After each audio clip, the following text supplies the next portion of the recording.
The college football experience, week 14, preview and picks episode. The Sports Gambling Podcast Network is brought to you by Underdog Fantasy. Underdog is hooking up new customers. Yes, play just $5, get $100 in bonus funds when you sign up with our promo code. That is TCE SGPN. So do that, and remember, as always, folks, to let it ride. Hey, this is Pac-Man Jones. You're listening to SGPN. Let it ride.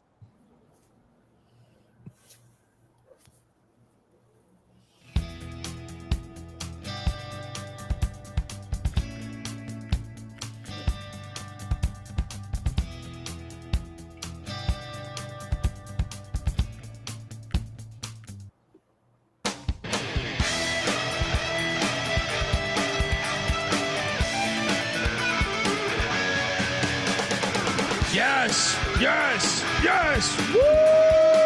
Welcome to the college football experience, week 14. Preview and picks. Oh my gosh. We are here, final week of the regular season, and just got a slew of great. This is probably the best week of the season every year. YouTube.com/the college experience. Jump on over there, hit that like and subscribe button. If you're wondering who the hell you're listening to, well, my name is Colby Swinging Database Dan, aka Pick Dundee. That's not a pick. This is a pick. He was raised in the land down under, where a man thinks on his feet, speaks with his fists, and lives by his wits. When Dundee happened, he was a superstar. And you're nothing but a chameleon, lemon-headed, coward, tailless pussy. And I'm after you, buddy. You're going to pay for it. Good night. Oh, boy. We got Maxion firing away. Hope you bet UMass again. Yeah. Good shit going on, right? Western Michigan looks like they have clinched a trip to the MAC championship in filthy Ford Field in Detroit. dumbest championship game.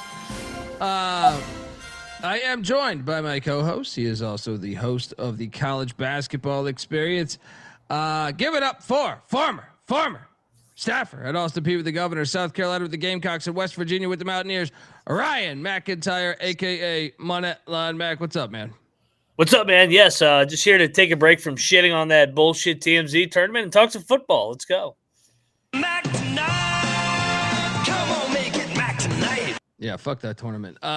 This guy, I mean, you've heard him on the Bottom Line Bombs. Hopefully, subscribe over there. You also check out his live comedy. Some know him as Scumbagger Vance. Some know him as the Bet Detective or the Man in the Box. Give it up for CJ Sullivan. How are you, buddy? What's up? Yep, me and Mac were just talking about that tournament. I know you're a big fan, Colby, of that basketball tournament. And listen, I'm not I don't go as deep as you fellas. I certainly didn't work for the great Bobby Huggins, but I do know you need brackets in any college damn basketball tournament. I mean, they have brackets for rating Thanksgiving side dishes on every goddamn radio show. How do you not? I mean, brackets is what college basketball is. Yeah. How do you take it out? That's insane. Well, when you do a tournament that's funded by the Saudis, they might not know that. You know, I know it says private equity, but we know what that really means. All right. They went by point differentials and colored uniforms and fun. Yeah, they're just like they did some soccer shit and just said, hey, let's do it over here in Vegas of all places. Yeah, it's a terrible fucking tournament. Haven't watched one game. Haven't watched one fucking game, and it feels good. It feels good. I don't believe that, but I like it. I'm serious. I got Oakland. Well, I was at a tournament. I was in Charleston at the tournament there. So, a real tournament. Yes, a real tournament. Real fans, everything. But guys, this is we're here. The biggest week of the season. I mean, just every game has major implications for the most part. There's a couple like Bowling Green UMass earlier tonight that had nothing, just nothing, just next year. We're playing for next year, and none of our roster will be on the team next year. Well, is this the worst Division I football team of all time? This UMass squad. What's crazy is if they just would have kept Don Brown, he was building that thing. I don't understand how they thought a coach was just going to come in 2 years and fix this. They thought Don Brown he was supposed to be Signetti. Like, what the fuck? You're not in the playoffs? They were competitive last year, man. It takes time when you walk into a shit scenario. Like Indiana had actually had decent years under Tom Allen. I think he laid some structure down to a certain extent, right? And he was able to bring in his whole JMU team too. UMass is a gigantic project. I mean, they haven't packed that stadium since goddamn like Marcel Ship, right? So. I don't know what they were thinking. I mean, this hire might work. You got to give him 3 years. You got to give him more time. I'm talking about this year's team. Yeah. I almost took the bait of them getting 14.5 versus Bowling Green. I mean, Bowling Green is so bad. Unbelievable. Yeah. Shout out to they beat the brakes off. Absolutely terrible, man. And Western's locking up the trip to the MAC championship. All right, giving us $10. Where would you like a neutral site MAC title game? Well, here's the thing. MAC plays in all these outdoor, awesome, historic stadiums. They've been one of the older conferences that are still like, especially on the mid-major ranks. Yeah. You won't find much. I mean, they go back to the 1940s. So my thing is like, come on, like Canton is a great option. Tom Benson Stadium. Home, former home of what the Canton Bulldogs back in the day. I think I could be full of shit there. Or to me, I would do like best record. You play a home game. You want fans there. Yeah, it's gotta be on campus. I like the Canton Hall of Fame, but first of all, Canton sucks as a city. But put it on campus with the students, and that's really. Besides, we decide that's where the UFL game should be at Canton. Yeah. Yeah, I mean, look, if you're, I mean, Soldier's open now, right? After next year, so for 2 years, right? So I mean, that you can never go wrong with that or Lambeau, even though there's no teams in Wisconsin. But Arrowhead, but none of the to me, I just think campus. Ford Field is about the worst place you could choose. You watch every Maction game all week, all year, and it's like in frigid weather, and then you get to the championship game, and you're like, oh. Here's Ford Field in front of 16 fans. What are we doing? What are we doing here? Put it Tuesday night on campus. Let's go. Yeah. Yes. Amen. Yes. Amen. Yes. Washington State only down 2 to ASU right now. Okay, in Maui. There we go. That's a real tournament too, Bet Detective. I was watching that game. It was a great game. That tournament's awesome. It is. Maui's always great. Maui Invitational is always the best. How about that ending last night? We had Arizona State money line. That was crazy. Just jumping around in the house. White Tiger might have woke up. All right, let's jump into this shit, man. Thursday night. I can't believe they didn't give us Maction tomorrow, you filthy criminals. Thursday night, the Navy midshipmen are heading into the Liberty Bowl. Take on Memphis. There's a lot to unpack here. So, the current AAC final week of the season, you have 3 teams at 6-1: North Texas, Tulane, and Navy. North Texas has a direct head-to-head win against Navy. I'm assuming I did not look at the fine print on this, but I believe would Navy if all 3 win, because North Texas is hosting Temple, Tulane's hosting Charlotte, and Navy's at Memphis. Navy easily has the hardest road here. I believe they need someone to lose. I think I'm just double checking right now. Yeah. Yeah. Right now, 36% chance of playing. So I wonder if they all 3 went out, if they go to conference record. It goes like common opponent, and then from there. That's what I meant. That's what I meant. Like conference record within your schedule. Yeah. So, I mean, everything to go here. And then the other side of the coin here is that Memphis, Ryan Silverfield is, there's, people have rumored him to take the Arkansas job. So, I mean, there's a shot that he's out the door. I don't know. I think that would be a bad move by Arkansas personally, but, Memphis is laying 5.5. I'm going in on the midshipmen on Thanksgiving. So this is a non-conference game? No, this is a conference game. They have to win this. Navy has to win this game. I thought it was designated non-conference. Well, because it interferes with who's going to play in a championship game. No, that's Army Navy. You're talking Army Navy. Yeah. What's you say coming up next, right? Yes. Yeah, but this one, Navy wins this, they're potentially in the AAC championship. All right. I don't know. I mean, I don't know how you can be confident either side on this game there, especially after their South Florida win, which is especially because Memphis spent for that roster, right? Mm-hmm. Memphis spent for that roster, and you got to wonder right now. Memphis is a team that gets rated by the portal, right? So it's like, you got to wonder right now. I mean, we talked to Wayne Tinkle about this at Oregon State. He was like, yeah, towards the end of the season, if you're not, leading your comp, and he was saying it for basketball, but I believe for football, it's probably even worse. You got agents stepping in here. There's no rules. Your coach might be gone. You got to face the fucking triple option on Thanksgiving. Good luck. Give me Navy. No, I agree with that. They both are better at stopping the run than the pass, though, and I think that's where I'm like, I can see a difference. Memphis is more explosive in the pass there, but at the same time, what is this? 5.5? 5.5. The over under at 58.5. Plus 170 on the money line for the midshipmen. Memphis is kind of limping in as well. Losing a couple tight one-score games there.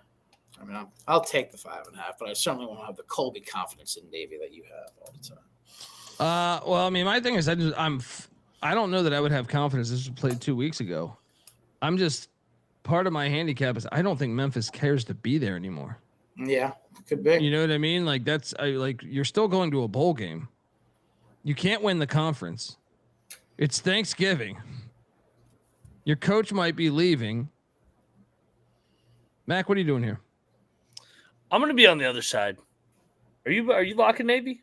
I am. I think Memphis is coming off a bye week. I think Silverfield finishes strong here. They've lost 2 in a row. Navy, they've actually lost 2 out of 3. They controlled the South Florida game, but then had to hold on for dear life. Give me Memphis. I think offensively they could blow this thing open. I think we get more chaos in the American. Why would anything be easy in the American? It hasn't been easy all year. Memphis rolls. Way out of battle on Turkey Day. Happy early Thanksgiving to you out there. Dundee on the midshipman, Mac on the Tigers. Classic Army guy fading Navy. Yep. Right? And then Army's going to beat their ass. Let's go. I mean, both of them do have to look at. I don't care if it isn't 2 weeks. Yeah. All right. Friday's action. We got a loaded card on Friday. Friday morning, Iowa, Nebraska. Oh, man, they've only been playing for what, 134 years. Hawkeyes are laying 6.5. Now, I'd prefer that they go back to Iowa State to end the season like they used to do, and throw Nebraska like on Halloween or something. But this one, this is kind of one of the ones that means nothing, but not to Kirk Ferentz and not to Matt Rule. I would, I feel like 6.5 is a big number considering Iowa's offense was awful last week. I don't know how they won that game. Well, they played Iowa football. They got like a punt return for a touchdown. I mean, good God, dude. 2 strip sacks. Like that was insane. Yeah. I'm on Iowa though. I'm going to lay the 6.5. I don't like a young quarterback. Raiola's been out going up against the Hawkeyes defense, so I will lay the 6.5. Ferentz also has a knack for fucking up Nebraska. So, yeah, give me the Hawkeyes. No luck though. Isn't it 13-10 every year? Actually, a couple of years I feel like Scott Frost got his ass whooped. Right? Was last year 13-10? The last 2 years have been 13-10 on the dot. Okay. Yeah, you know what? You're right. I mean, I am foolish for laying 6.5, knowing it's been since 2017. No, they covered it in 21. But besides that, you'd have to go back. Most games are pretty fucking close. But man, Ferentz in 16 and 17 is probably what I'm thinking of when he 40-10, 56-14. But yeah, I'm still doing it, dude. If you told me Raiola's playing, I'm all over Nebraska, but I'm not taking a young quarterback against Iowa's defense.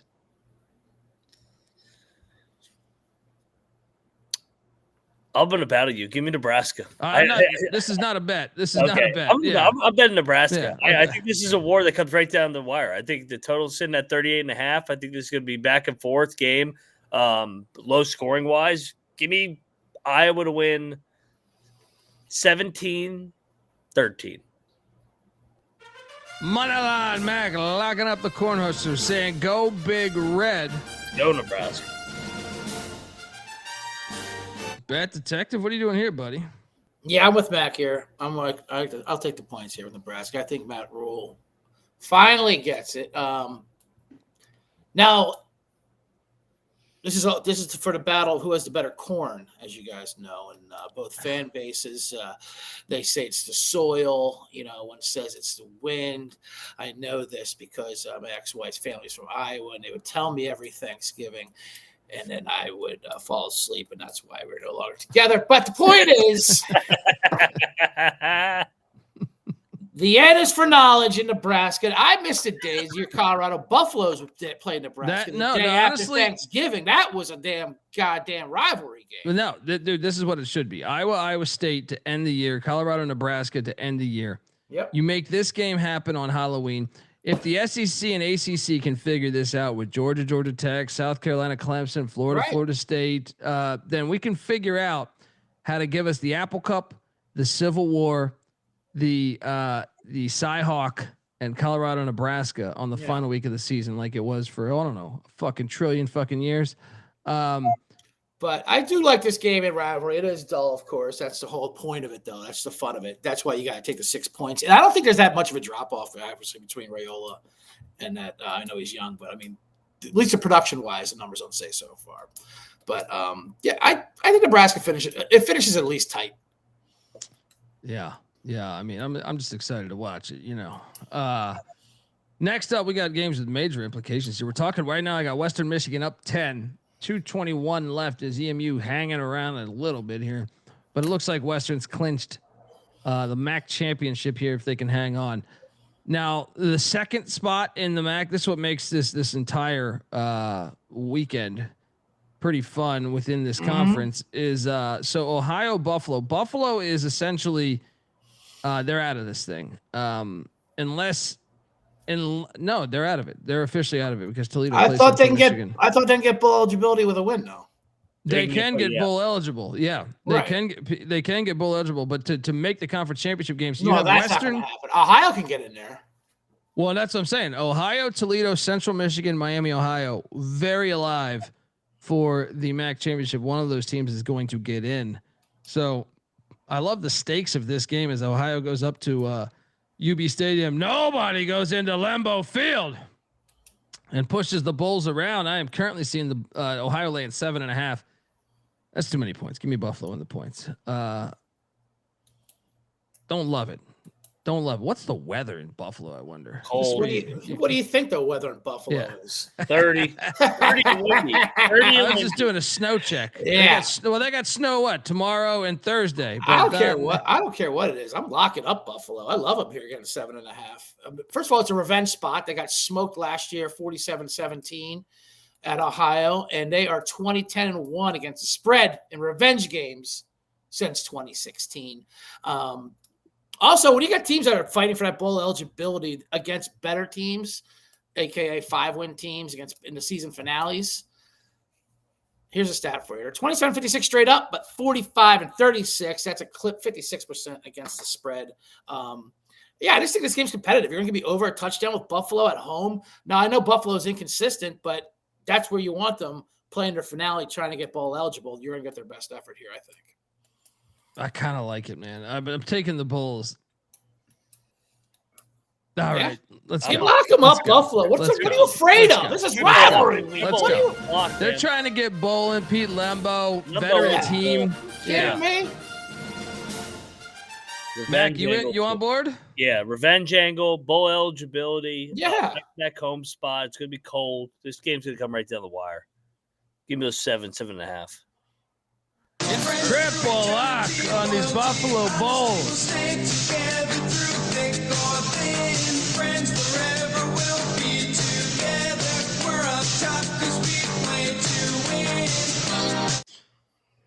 Next up, we are going to a big one in Lawrence, Kansas. Kansas in the Buffalo Roll here, trying to make a bowl game. Mm-hmm.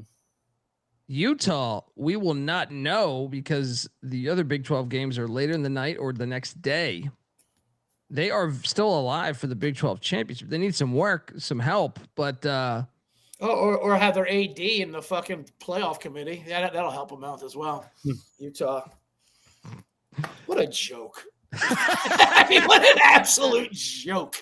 The Baylor AD gets in a scandal. Oh, let's insert the Utah guy. Now all of a sudden they're in the playoffs. Yeah. They don't have a win on their record. They don't have a one good win on their record. I mean, what is their best win? They play Kansas State, teams, probably, right? No, Arizona State. Yeah, Arizona State. Without what's his face? Without Levitt, but at the same time, like Sims has been rolling now. Oh, without, fuck this. I know Sims has been rolling, but that was his first game too. That's true. That is true. Yeah, I mean the resume is not amazing. Cincinnati would probably be the second best one, right? I mean, they did beat the piss out of those teams. But, they should not have won last week, too, by the way. That was an easy play with a 17.5 with K-State. We should have put that in the contest. Unbelievable. How did they run for 500 yards and lose? I know. I don't even know how it's possible.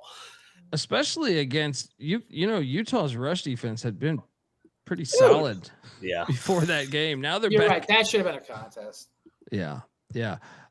So right now the number is 11.5. I'm actually going to lay it. I know. That being said, I'm too. They are playing great football until last week. That was a premium. That was a spot. This is a great bounce back for them, though. Mac, what are you doing here, buddy? Yeah, style points matter. You got to think Utah will fucking come in here and smack the old Jayhawks around. I mean, I'm not going to lock it because I think Leipold will get his guys up to play for a bowl, but I just think Utah chokes him out in the end. Yeah. Anyone betting this? I'm not betting it either. I might actually. I think Utah puts a hurting on them. Yeah, you know what? Lock me up, Utah. As much as I hate that they're in the playoffs, everything like that. And last week was a week to fade them. I think this is a week to go back in on them. This Kansas team, what a disappointment they've been. First of all, and with Jalen Daniels, the talent they have. I mean, just Leopold, dude. What was he? This is awful. And I get it. This is the save the season, but no, they're dead. They're dead. Bet Detective locking up the Utes, laying 11.5. Now, that's a great point to Brandon in the chat. This is a disgraceful rivalry matchup. Normally they do Farmageddon the final week, but this year we opened college football season with Farmageddon. So you would think then that Kansas and Kansas State could end the season. But regardless, BYU and Utah should always end the season. Your mark is the fucking worst at this shit. Like, I mean, there's a bunch of these within the conference that they fumble nonstop. Yeah, they gotta fix that. Next up, we got great Ute logo you pulled up there, by the way. Thank you, buddy. Thank you. That was amazing. I just saw that. Kent State is in DeKalb, the final game in the MAC for Northern Illinois. They're laying 5.5 against Mark Carney's bunch. The fuck is this number? Dude, give Kent State on the money line. Money line plus 170. I've seen out there. Let's go. Kent State's jump on this. Playing. Northern Illinois. Let me just they are 134th in total yards. There's 136 teams. Now, I guess to be fair, Kent State's 133rd. So there's that. Let's slow down. Listen, I hate Northern Illinois too, but I mean, they're playing for Cardi, baby. Yeah, they are. And look, they have a top 35 rushing attack. The problem is Kent State can't throw the ball. But I mean, the big difference is I think Kent State eye test wise has been better than Northern Illinois. And I also think they want to stick it to these guys leaving the MAC for the second time, by the way. They all want to leave the MAC. You're fucking kidding me. Take us with you, they're saying. Stick it to the MAC. Oh, yeah, you're going to leave us? You're going to leave us, you pricks? I'm on Kent State. Lock it up. This is no matter what, this is a field goal game, right? I mean, come on. Money line. Kent State. I like the money line too, but I'm saying like if worse comes to worst, this isn't like a fucking. I mean, how many touchdowns does Northern Illinois even have on the season? They have like 5 touchdowns on the season. No, when did they play UMass? That's at least 6. That's true. That is true. They put they put 40 on them. Dude, look, this is an amazing stat sheet here. Yeah. So their starting quarterback, who leads the team, has 4 touchdowns and 3 interceptions. Mm-hmm. They don't run the triple option, guys. The backup quarterback has 3 touchdowns and 3 interceptions, and then they have a third string with 1 touchdown. They have 8 passing touchdowns on the season. How many rushing scores do they have on the season? Northern Illinois, we're talking? Yeah, Northern Illinois here. They have, 8, 10, 11, 13. So they only have 21 touchdowns on the entire season. It's 12 games, guys. They're good for 1 score a game. I get it. I'm not taking Kent State. I'm not taking Kent State. And I get it. They are on the money line. Northern Illinois is trash. I'm not locking either side, so there's no battle. But I'll take Northern Illinois. Why not? This game at night? No, day game. Well, that takes a sting out of my handicap. Money line, Matt. And Dundee on these golden flashes plus 5.5. Let's go. Folks, want to let you know that the college football experience is part of the Sports Gambling Podcast Network. And look, it's the fucking holidays. What are you doing? Jump on over there to the SGPN merch store. The perfect gift for the DJ in your life is waiting for you. We got everything. Christmas sweaters. We got Man in the Box t-shirts, Eat Shit Pit t-shirts, Pick Dundee t-shirts, Storm the Court t-shirts, Saudi Arabia State. Get on over there. Use the promo code HOLIDAY for 25% off everything in the merch store. Once again, we believe ECU shirts. Get on over there. We're also brought to you by the Bottom Line Bombs podcast. Yes. I mean, look, AOD's in the chats. He's got the fire emojis going because he knows this fucking podcast is fire. Bottom Line Bombs, hosted by yours truly there, CJ Sullivan. Buddy, what'd you guys tackle this week? NFL, you're still in the contest? Goddamn right, we're still in the contest. Okay. 1 survivor left, fighting for $18 million. There's 900 of us left. Got by with Detroit over the Giants last week. Never a doubt. As UFL legend Jake Bates did some witch magic and cooked a 59-yard field goal back into the middle somehow in a dome. It blew it back in. And, we're fighting through. We played Thanksgiving games. And we got the Survivor. We got the 3 Generate show coming tomorrow with Hannibal Buress. I know there was live chat talking about comics going to Saudi Arabia. He was one of them. He did not care. He got paid. And that's just like Florida State. Why not? So check out the Bottom Line Bombs podcast. Look, they talk. It's year round. Whatever sport is hot, they're talking. Whatever storylines are out there, they are talking. So check out the Bottom Line Bombs. Yeah. We're also brought to you by Novig. Yes, Novig's America's #1 sports prediction market. With Novig, you know you're getting the best prices because Novig's an exchange. Novig's available in 35 plus different states. Download the Novig app and get $50 when you spend $5 if you use our promo code. That is SGPN. Get in on the action with Novig. Promo code SGPN. And we're also brought to you by Underdog Fantasy. Underdog is your home for pick'em entries where you can win up to 5,000 times the amount of money you enter.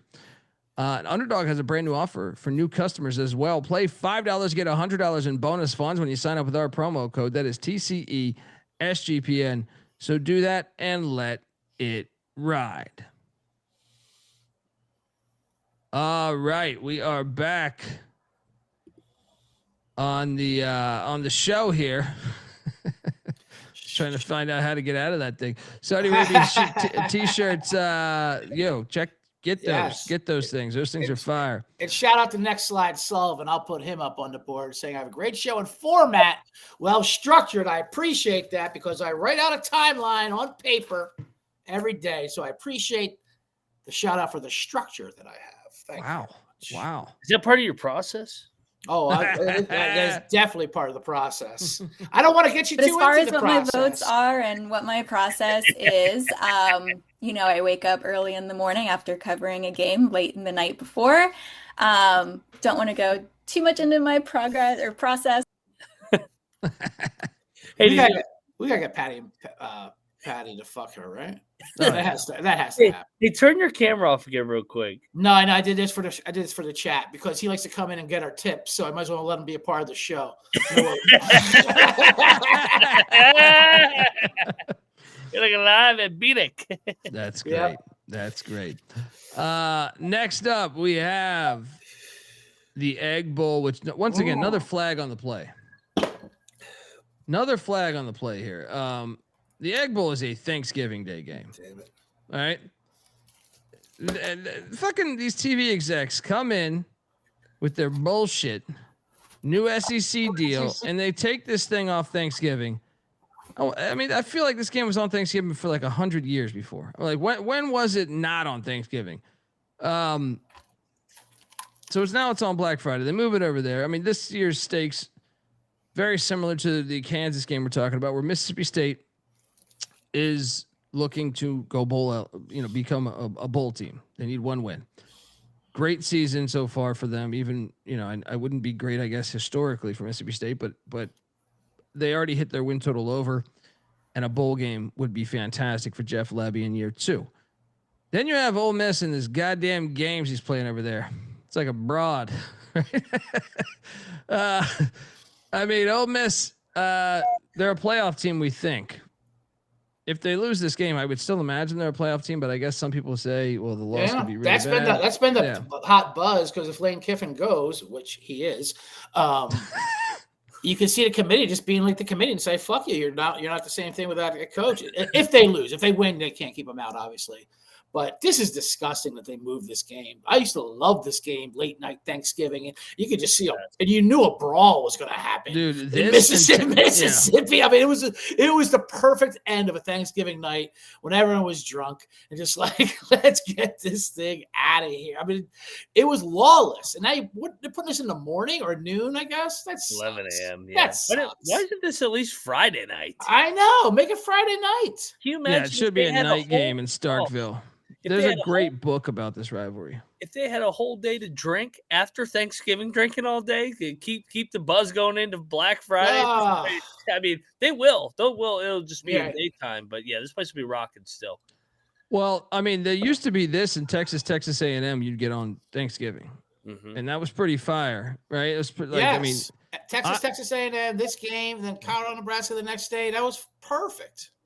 And I would still argue, like, I've always wanted this Bet Detective where, like, we get Army Navy on December, whatever it is, 10th or whatever. Like, I always thought the Air Force should play Army one year, Navy the next year, and rotate that on Thanksgiving. Start that thing at noon every single Thanksgiving. Yeah. I know Navy's playing Memphis, but I'm saying, like, to me, they should do the Commander-in-Chief on Thanksgiving. That should lead into A&M, Texas, and then you cap it off with the Egg Bowl. And then I wouldn't mind a game on the Pacific as well. But yeah, it's a damn shame what they've done to this thing. Ole Miss is laying 7.5. Shout out to Dilly Daggers, by the way. He wants our opinion on flag planting. I have no problem with flag planting. I mean, everyone's done this shit like forever. You know what I mean? Like, what are we doing here? What are we doing here? Like, there's a bunch of teams that I saw. What was I watching this past week where someone did that? Flag planting is great. I just love how Ohio government gets all fucking in their panties anytime something happens on their state. They want to make it a law that you can't plant flags. Would these guys ever do real work and stop getting that fuck out of college football, for God's sakes? Ohio State's such bitches. Amen. I'm curious what you guys are doing with this game, but I have no problem with flag planting. Thanks for the donation as well, man. I actually think it makes the sport better personally. So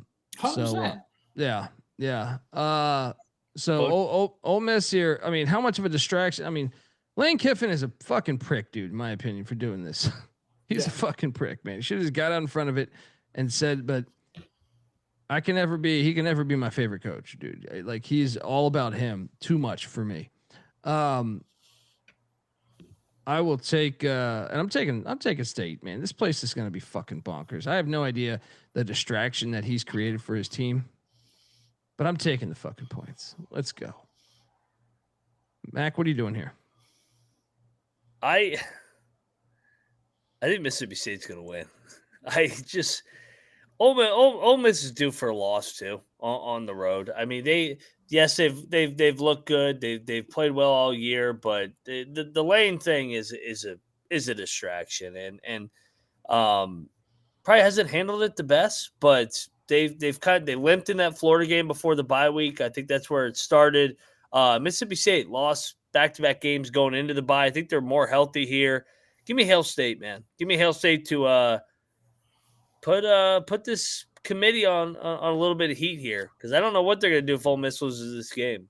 Yeah, absolutely right. I will take Mississippi State. I'm not locking it up because I do think Ole Miss could still put it on, because Mississippi State does seem to have run out of gas a bit this year. They've overachieved all year. However, this is the Egg Bowl. They will show up. This place will be lit, so no doubt about that. I'll give Lane Kiffin this. He is in the only sport where the offseason is during the season. So Yes. all this, for some reason, you have to make a decision while you're in the middle of a championship run, which is insane. Yeah. But I'll quote my buddy Sean Flannery, who I host of Blackout Diaries, which is a drinking story podcast, also should be subscribed to. He says, you know how the global economy develops a bubble once a decade that eventually bursts, wiping almost everyone out. Yet our leading experts can never see it and avoid it before it happens. College football does the exact same thing with Lane Kiffin. Every fucking 8 to 10 years, they forget this is what Lane Kiffin does, and then they throw him another $90 million goddamn contract. And he does The irony is when he almost took the Auburn gig a couple years ago, Lebby was his OC, and Ole Miss was going to make Lebby the head coach. That's another reason why I'm gonna lock up Mississippi State is Lebby and Kiffin. He runs a lot of the shit Lebby was doing. So I'm in, Mac. And it just feels fitting for Lane's tenure.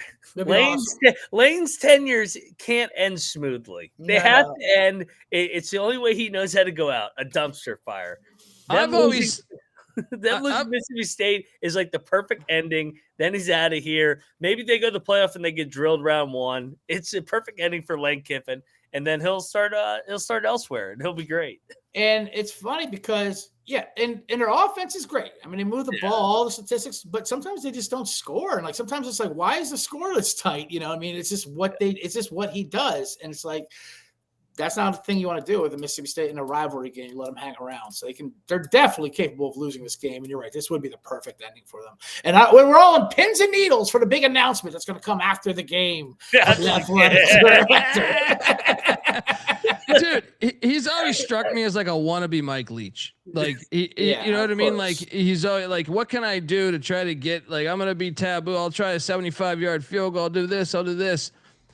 It just never seemed authentic to me. It never seemed authentic to me. He's a social media coach. He became big again once he started talking shit on Saban. We all love that, and now he does TikTok dances with his smoking hot daughters. I love it.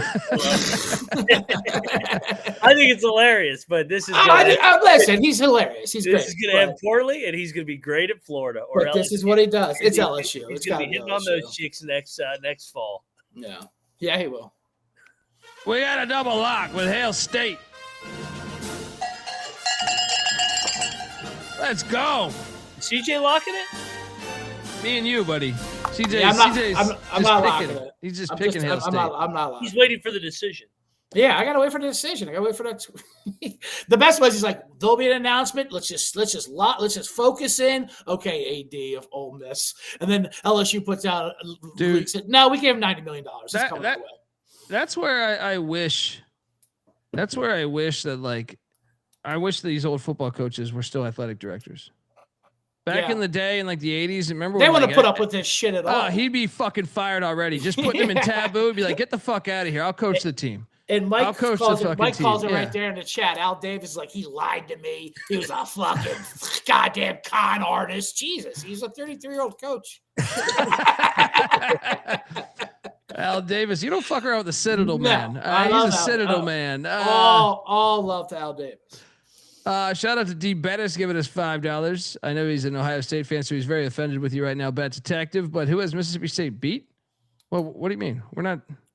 Who has Mississippi State? Ole Miss beat down lock stock, making people lose money with emotional picks. I still don't know which side he's on, but no, he has Mississippi State there, I believe. Well, They beat Arizona. They beat Arizona State with Levitt. Yeah, I mean, No, listen, Mississippi State came out the gates hot, and we were on them early, and they certainly overachieved. But the last couple of weeks, it gets away from them towards the end. I mean, but I would push back and say Ole Miss won by 3 against Washington State, who's a 5-win team.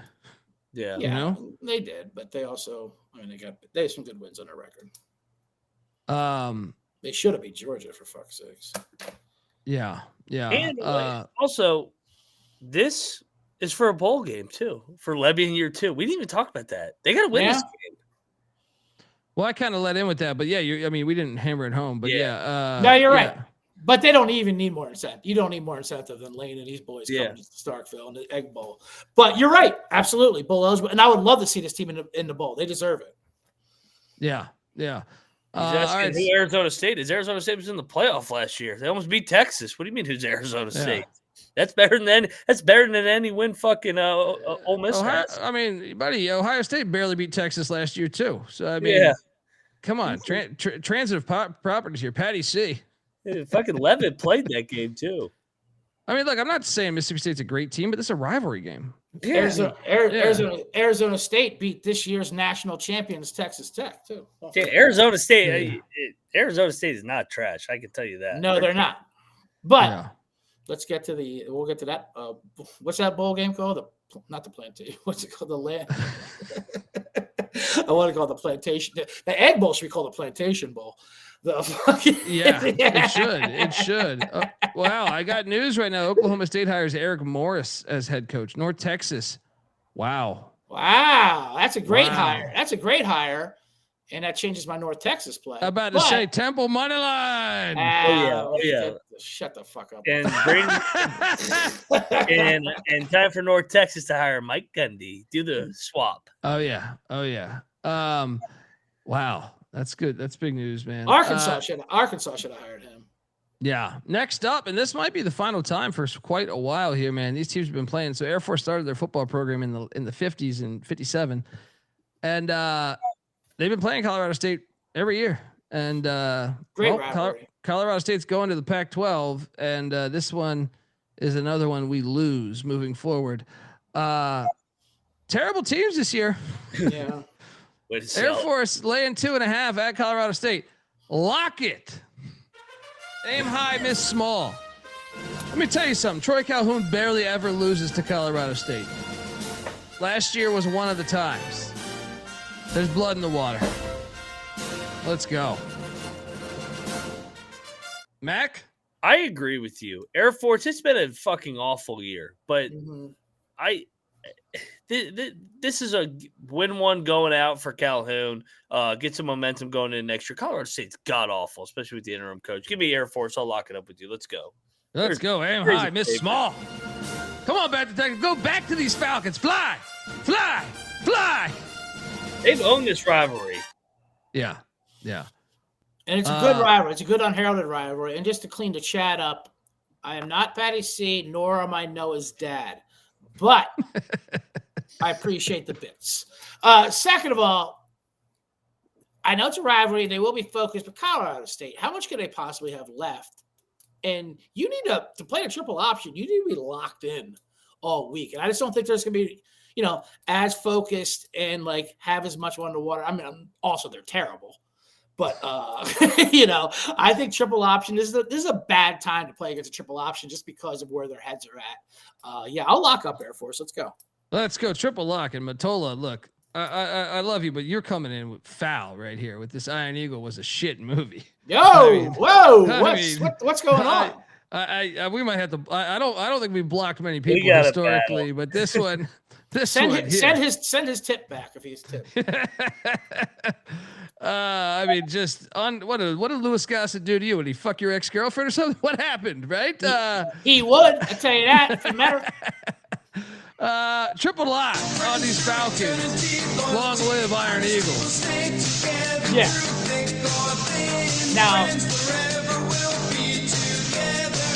Now, if you want to go Iron Eagle 2, I'll listen to the conversation. But did they sneak?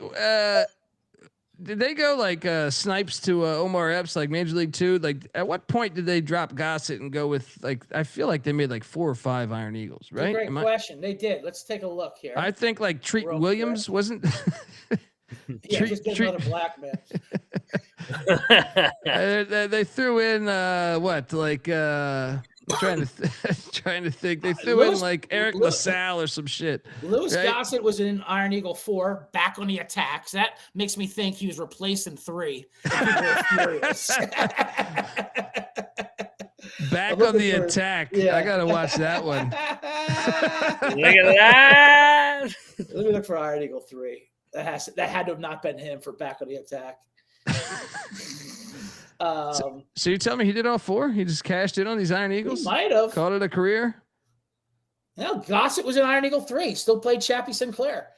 Let's see. There had to been a 5. That's usually when they really, just like Police Academy, when they went from 4 to 5, and they replaced Gutenberg. Gutenberg left. And we've talked about this before, Colby, where Police Academy fucked up.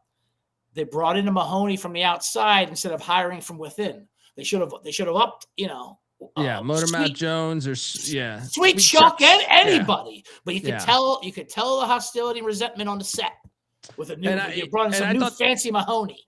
I thought the same with Major League 2 when they did Omar Epps as Snipes. They should have had him just be a different player, and Snipes is in the. I know pros. it's always weird when. They couldn't have another black player, right? I mean, come on. Louis Gossett was also in Iron Eagle 5. Good God, I didn't know they made a 5. Oh no, never mind. Okay. Never mind. Okay. I got fooled. There is no Iron Eagle 5. It ended with 4, and he was in all 4. It's still pretty crazy that 3 must have made money to make 4. Back which on the is attack. Crazy. Back on the attack. Yeah. Go check out Iron Eagle and Police Academy. Mm-hmm. This is a smash play on Air Force right here.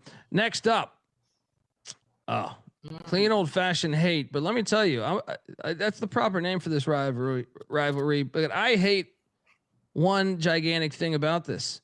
Bobby Dodd Stadium is a legendary stadium, one of the oldest stadiums in the FBS, if not the oldest. I think it's the oldest actual them in Wisconsin battle. I think they're not playing this there. This is at that filthy Mercedes-Benz Stadium. This is what's great. The athletic director made this deal like 2 years ago, and now guess where he's at? He's at Michigan State right now. So everyone suffers. Georgia is laying 14 points. Fuck out of here. Give me the jackets, man. I know Brent Key's a yellow jacket through and through here. Give me the 14 points. Who the fuck is this now? This is we should talk about this. Georgia Tech's still alive for the ACC championship. They need help. But even if they don't, I think if they beat Georgia, they'd have the same record with a head-to-head win. I know it's corrupt. I know they'd put in Georgia, but it's going to put pressure on them. Yeah. We need these jackets to get that dub. We need we need to get that dub there. Georgia needs Mac, a win. What are you doing That's here? a problem. Yeah. They're going to be in regardless, though. This is in the dome, right? Yeah. Filthy Yeah. guy. I will battle you. Give me the Dogs. I think this is a blowout. They got they're not going to sleepwalk this game. They almost got picked off last year when they were going through the motions. God, should they have lost that game? They should have lost that fucking game. They got lucky as shit. They're gonna drill Georgia Tech. This is karma for playing it in this stupid dome. There's gonna be more Georgia fans than Georgia Tech. They lost their home field advantage. I think the Dogs roll. This is where I remind you though that Brent Key, both games have been a 1-score game with Brent Key. But this is the most anticipated game. I feel like Georgia Tech snuck up on them the last couple years.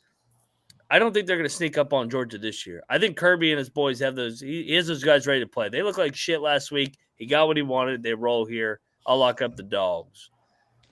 Bet Detective, you went in on this action? Yeah, I think we're going to lock up Georgia too because it's in the Dome.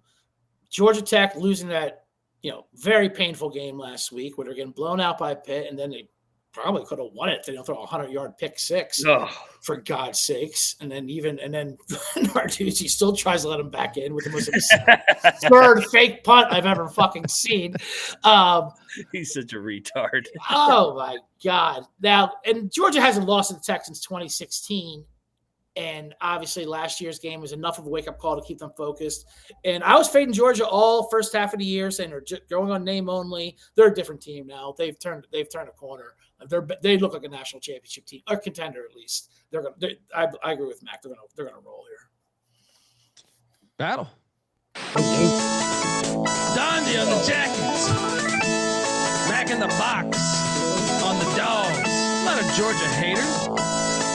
I mean, a little bit when you schedule 3 road games, but I was the Georgia hater all year, and I was right against the spread at least. But they lucked bulldog their way into a bunch of victories, and now they're in the position they're always in. They're ready to fucking do damage. I did have Pitt on the money line last week. So we all did. Pitt was a great play last week. Well, not somebody over there. I would never have that on the money. I was the only one that had it on the money line with the Mountaineers against those fucking frauds. Yeah, you were. Next up, good. Friday. This is a gigantic game in the Mountain West here. San Diego State, if they win, they lock up the Mountain West championship game. If they lose, so San Diego State's 6-1, Boise's 5-2, New Mexico's 5-2, UNLV is 5-2. So we have quite the situation here to get to the Mountain West championship. I believe if New Mexico wins, they need. I think they need Boise to lose. Would that be it? Mm-hmm. Would that be a 3-way tie? Be a 3-way tie, and they've all beat each other. So then you would look at the next spot in the standings, which is Vegas. Did any of them lose to Vegas? No, because Vegas doesn't beat anybody that's good. Fresno, I don't know what the tiebreaker would be. Basically a play-in game. Dude, X gonna get him. X gonna get him. Yeah, I mean, I'm all over New Mexico here. I'm just trying to figure this thing out. So, all right, if Boise wins and UNLV loses, New Mexico is in, I think. I think New Mexico's in because of their strength. Very complicated because strength of record. It can be right. Yeah, it can be. I believe strength of record. New Mexico would be in. I believe so. I'm not 100% on that. See the problem? We need something unified here. I know. Because for each conference, like you go to certain conferences, it's like points against, points for. There's other conferences, strength of record against opponents they played. By the way, this line though, currently the Aztecs laying 1.5. I'm on New Mexico. I'm locking up New Mexico at home there. Double lock. Double lock. Eck gets it done. We have a battle bet, Detective? Yeah, we're battling here. New Mexico's a great story, great upstart story. And if this offense, if they were going against this defense at the beginning of the year, I'd be with you. But the last couple of weeks, I mean, they put up 20 points on Air Force and Colorado State, who are the two probably the worst defenses in the league. If I trust one unit, it's the San Diego State defense. It's been awesome all goddamn year, except for the game on the island, which we were against them in. Listen, it's a tight game, obviously, but I'm on San Diego State here. I think they're the best team. The best defense, obviously. Their offense, obviously not great, but I think they will overwhelm New Mexico.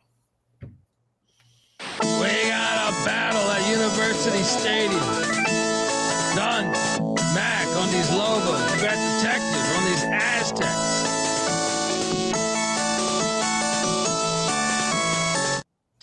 Next up, Shout out to Tribeca Capital in here. Hope you're doing good, brother. Temple, North Texas. We just touched on this.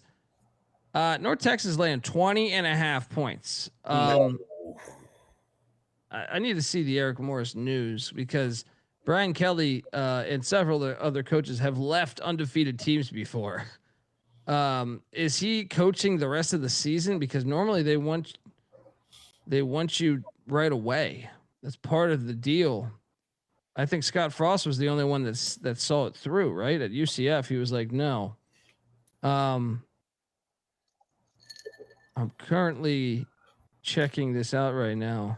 I think it's true. I think that news is true. No. But I'm saying, like, is he leaving right away? Meaning, like, he's no, he'll play. Yeah, he'll play. He'll probably coach the bowl. Well, who knows? A lot of times, more times than not, they don't, man. I don't give a shit. Temple's offense is a joke. This is, I mean, and I wanted him to get bowl eligible. It ain't happening. In North Texas, they scored like 50 points a game the last like 5 games. They're a machine right now. There's a reason why this line's 21. I don't give a fuck where this coach is going. They are going to roll this fucking underachieving Kessler ass and Temple team. Fuck Temple. Not so fast. I will battle you because Casey Keeler and Temple is going up against the defense that he coached last year at Sam Houston State. So I think he's got some wrinkles up his sleeve here. I will take the 20.5. And what a distraction this is. Listen, I love Casey Keeler and I love his Temple team. This offense just ain't happening. It's just not happening. They're good on the road. I don't know why they're good on the road. They're fucking horrible at the link. They don't they have gotten drilled in every spot at the link. They've been good on the road. They've basically covered every game on the road. That's true. I mean, there's a reason why nobody shows up to the link. But I mean, look at the last 5 games of North Texas. This is insane. Here's your first half money line. Plus 550 Temple. Here come the Owls. Lock it up. Oh, I like that. I like that first half money line. They're going to spoil the party here. We're talking 56, 53, 54, 55. He's already thinking about the Broads, the waters. He's going, no pokes. Oh, he's going to get picked off here. He was on the hot seat going to this year. Now he's the head coach in Oklahoma State. I know. That's true. That's true. He ain't ready to coach this game. Give me Temple. Now we got a problem. We got a battle in Denton, Texas. Red Detective on the Eagles. Dundee and Mac on these Temple Owls. Ho. There's a shitload of Friday games. I'll say the news is going to start. Well, yeah, Thanksgiving is Thursday, Mac. Yeah, I know. I feel like we have more quality Friday games than we've ever had. Like I agree. A shitload of Friday games. Well, no, actually, you know what it is like by making the playoff bigger, there's just so much more meaningful games. Like North Texas is still alive to make the playoffs. I think you're right. I think that's actually it. Yeah. God damn, every game is a playoff game. Yeah, it's a mixture of that and then teams trying to get bowl eligible. So get that extra month of practice. That shit matters.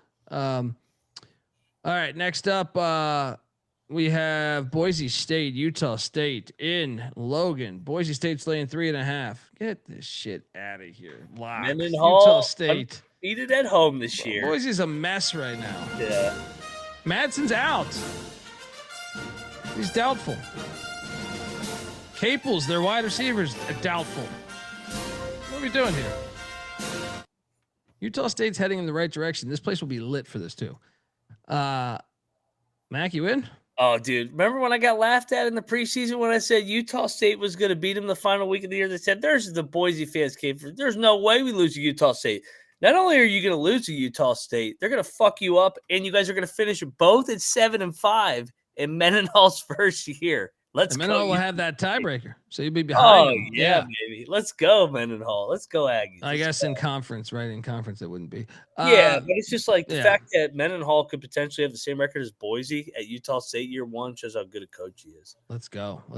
Bet Detective, what are you doing here? Triple lock this. I love this. This is a money line play. Yeah. I mean, Utah State, first of all, they're dominant at home. Their defense has been fucking great.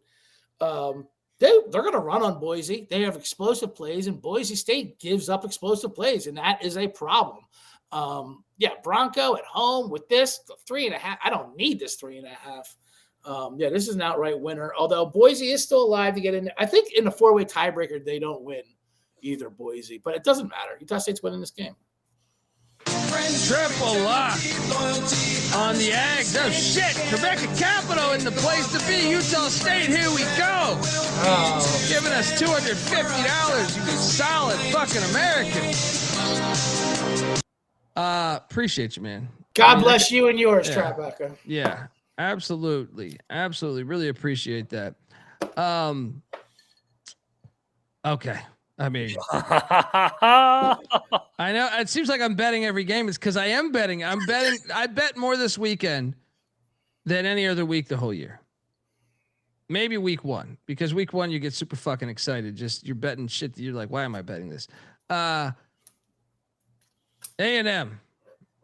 is laying 2.5 in Darrell K. Royal Stadium.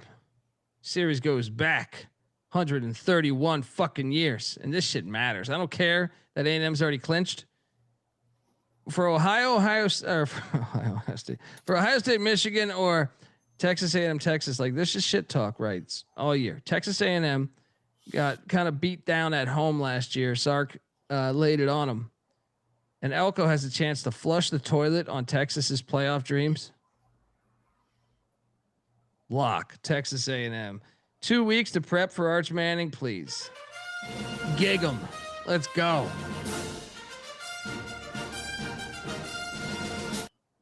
Mac, what are you doing here, buddy? Battle. Give me Texas. Give me Texas at home. They're gonna get every call. It's somehow, some way.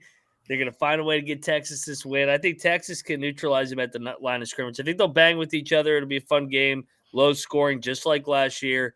Texas makes enough plays down the stretch, more desperate slightly. Give me the Horns. Bet detective. Yeah, I'm with Mac here. I'm taking Texas. This line. Everybody I have talked to. Everybody I have talked to. Who do you talk to? You're in a garage for 9 hours a day, and you're going to the goddamn. I was just at the fucking Charleston Classic. White Lion, yeah. White Lion. I was just at the Charleston Classic, man. Great band, White Lion. I was also stacking the money. Green, Kramer, NC Nick. We can go on and on and on about this. Everybody I have talked to is on Texas. I would love to know the betting splits right now. I would love to know. Pull that shit up if you can. You think they can go 12-0? I think they're gonna fuck them up. I think they have a bad okay. Texas at home. I know one defense that won't blow a 30-3 lead. That's for sure. Yeah, I'm not saying A&M is a fraud. Not at all. They're a very good team. They look faster than everyone. But their schedule is soft, and there was some holes shown in their South Carolina game. And listen, Texas didn't get in the playoffs no matter what, but they're hot, they're playing good. I don't even think if they win this game they're going to the playoffs. They might, who knows? But as Max said, every call is going to go their way. Arch is playing ball. They're playing bad teams. They're beating them. They're going to win this game at home. Arch is playing ball against like some shitty defenses. This is the first one. This is the first one where you could say like, dude, A&M's got a top 20 defense, top 20 pass defense, top 30 rush defense, and Texas can't run the ball either. 110th in rushing the ball. So how are they going to score? How the fuck are they going to score? Their punt returner's nasty. I'll give you that. All right. Battle. Let's go. It's battle. Dundee on the Aggies. Bet the Mac in the box on the Horns.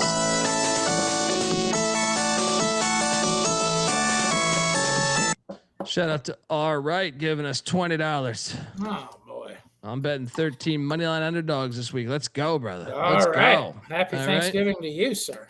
Yes. Happy Thanksgiving to all. Next up, still on Friday, we got Bet Detective's favorite, the Battle of the Oaken Bucket. Indiana, Purdue. Yeah, you're looking alive at a piece of shit bucket. The Crimson and Gold Cup, they call it. Indiana's laying 28.5 against Barry Odom in West Lafayette, Ross-Ade Stadium. Give me the points. Give me the points. Last season was nasty what he did to him. 66-0. Dude. Yeah, you know what? I'm fucking going in. Give me the 28.5. Lock. All right. 28.5. Lock up Purdue. Money line is not live.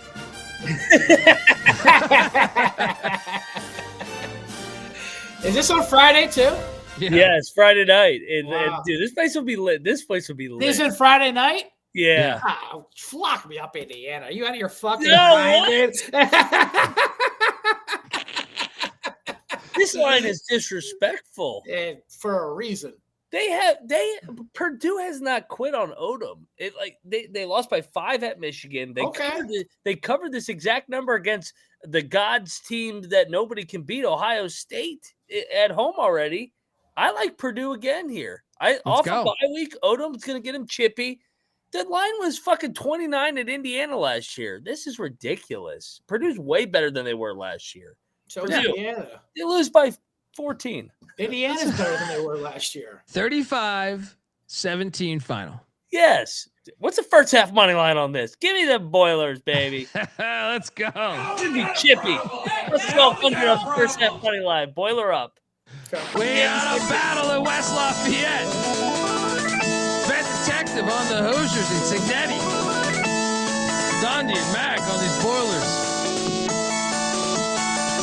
I mean, it's going to be packed with Indiana fans as well. And they don't know. They don't do look aheads. They don't do that shit. Signetti just has them roll week in, week out, and they do shit. It's a 6-point game. Next, you know, they're down 35. It's just what they do. Have they ever had a look ahead to Ohio State in the Big Ten title game, though? I know. Another game Ohio State could just take. And that's in Indianapolis. So some of those fans, that's at that filthy Lucas Oil bullshit, but some of those fans might say, why go to the Purdue game when we can go to Indianapolis? You know, this is Indiana we're talking about. Everyone's not sitting over there. None of those fans will say that. They say, we'll go to both because we have nothing else to do. Well, they need enough money. This is like going in their backyard. They will drive to goddamn Florida on a fucking 12 hours notice. I mean, going here and then are you crazy? They'll walk there, these morons.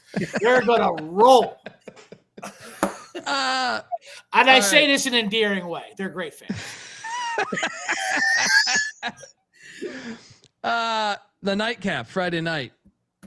Oh, it's a fire game. And if it wasn't for a playoff implication, but if it wasn't for a lucky BYU fumble where they recovered this thing on a 4th down and converted the 1st down because of the fumble. Yeah. This would be for a spot in the championship game potentially. We got the Dust Bowl, guys, the Territorial Cup. Arizona. Cup. That's what I was trying to think. Territorial Cup. This Friday slate is fucking awesome. Arizona State's still alive to make the playoffs. They need some help. Well, let me see if I can fucking figure this out for you. But this game, I mean, who is there a hotter team other than the undefeateds than the Arizona Wildcats right now? I texted a thread. I thought I was getting value with Baylor +7. Jesus fucking Christ, am I done betting against Arizona and doubting them because they thought they were bad earlier in the year. They just all they do is keep winning and winning impressively. Yeah. So I'm seeing right here. So what Arizona State needs, they need their quarterback back is what they need. Yeah. Jeff Levitt, they're speculating all this shit about him in the portal. Man. They need restaurants to start making dishes after their players. They need Circuit City to give them $500.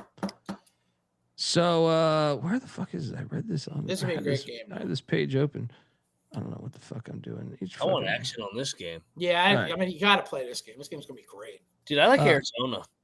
Yeah, I do too. Like I said, I'm not going against this team anymore. All right. Here it is. 3 paths exist for Arizona State. If they beat Arizona, I mean, they have to beat Arizona. Right. Then Texas Tech loses to West Virginia. Utah loses to Kansas, and BYU beats UCF. Okay. Right. Not a lot of those have a possibility. The next one is beat Arizona. BYU loses to UCF. Utah loses to Kansas. Okay.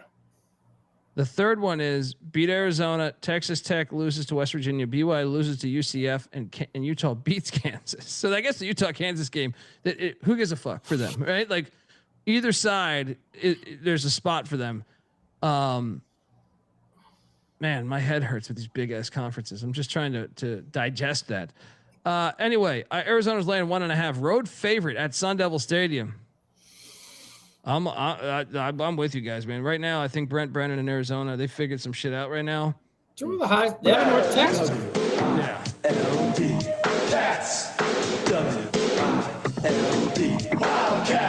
Are we all on Arizona here? Yeah. Now, if this line ticks, like, well, maybe like in the contest, if this gets like a 3 or something, Arizona State's definitely a buy. I thought Arizona State would be favored a little bit short, but I'll still take Arizona minus 1.5 here or 2, whatever. I mean, Yeah. do we really think Sims is basically going to win out coming down the stretch here? I know. There's got to be a Jeff Sims turns into a pumpkin game. Dude, I don't know, man. Dillingham's a whisper, man. Everyone thought Bo Nix was trash, and then Dillingham fixed him. Yeah, I mean, the Sun Devils did get very fortunate 2 weeks ago to hold on against Mountaineers at home. So, like, I think that they have been playing with fire a little bit. I mean, last week Colorado just quit, but give me Arizona, man. I've loved what I've seen from them in the month of November. They're playing for Brennan. Everybody wrote him off in the offseason. Give me Fafita. They win. They get revenge off last year after getting blown down in Tucson. Well, Colorado didn't quit. Dion was already in Vegas waiting to watch his son play on Sunday, for fuck's sakes. The players showed up, but coach is like, hey, coach, where'd you go? Oh, I'm in a fucking private jet to MGM. Triple lock. Triple lock on these Wildcats.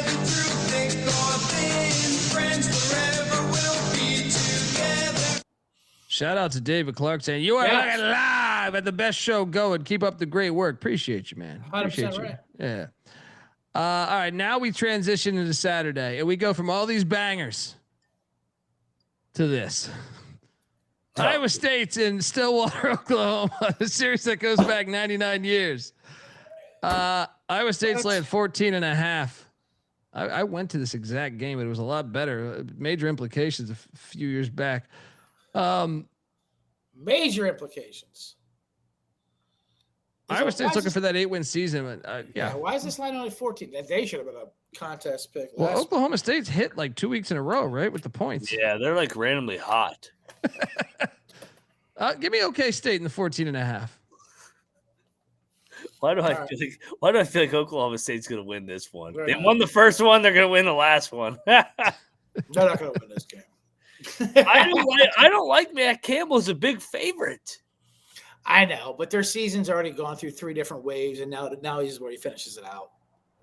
He needs to win big. He needs to get into a nice bowl. Iowa State wins this game. The last 6 games have been 1-score games here. I know Gundy was coaching.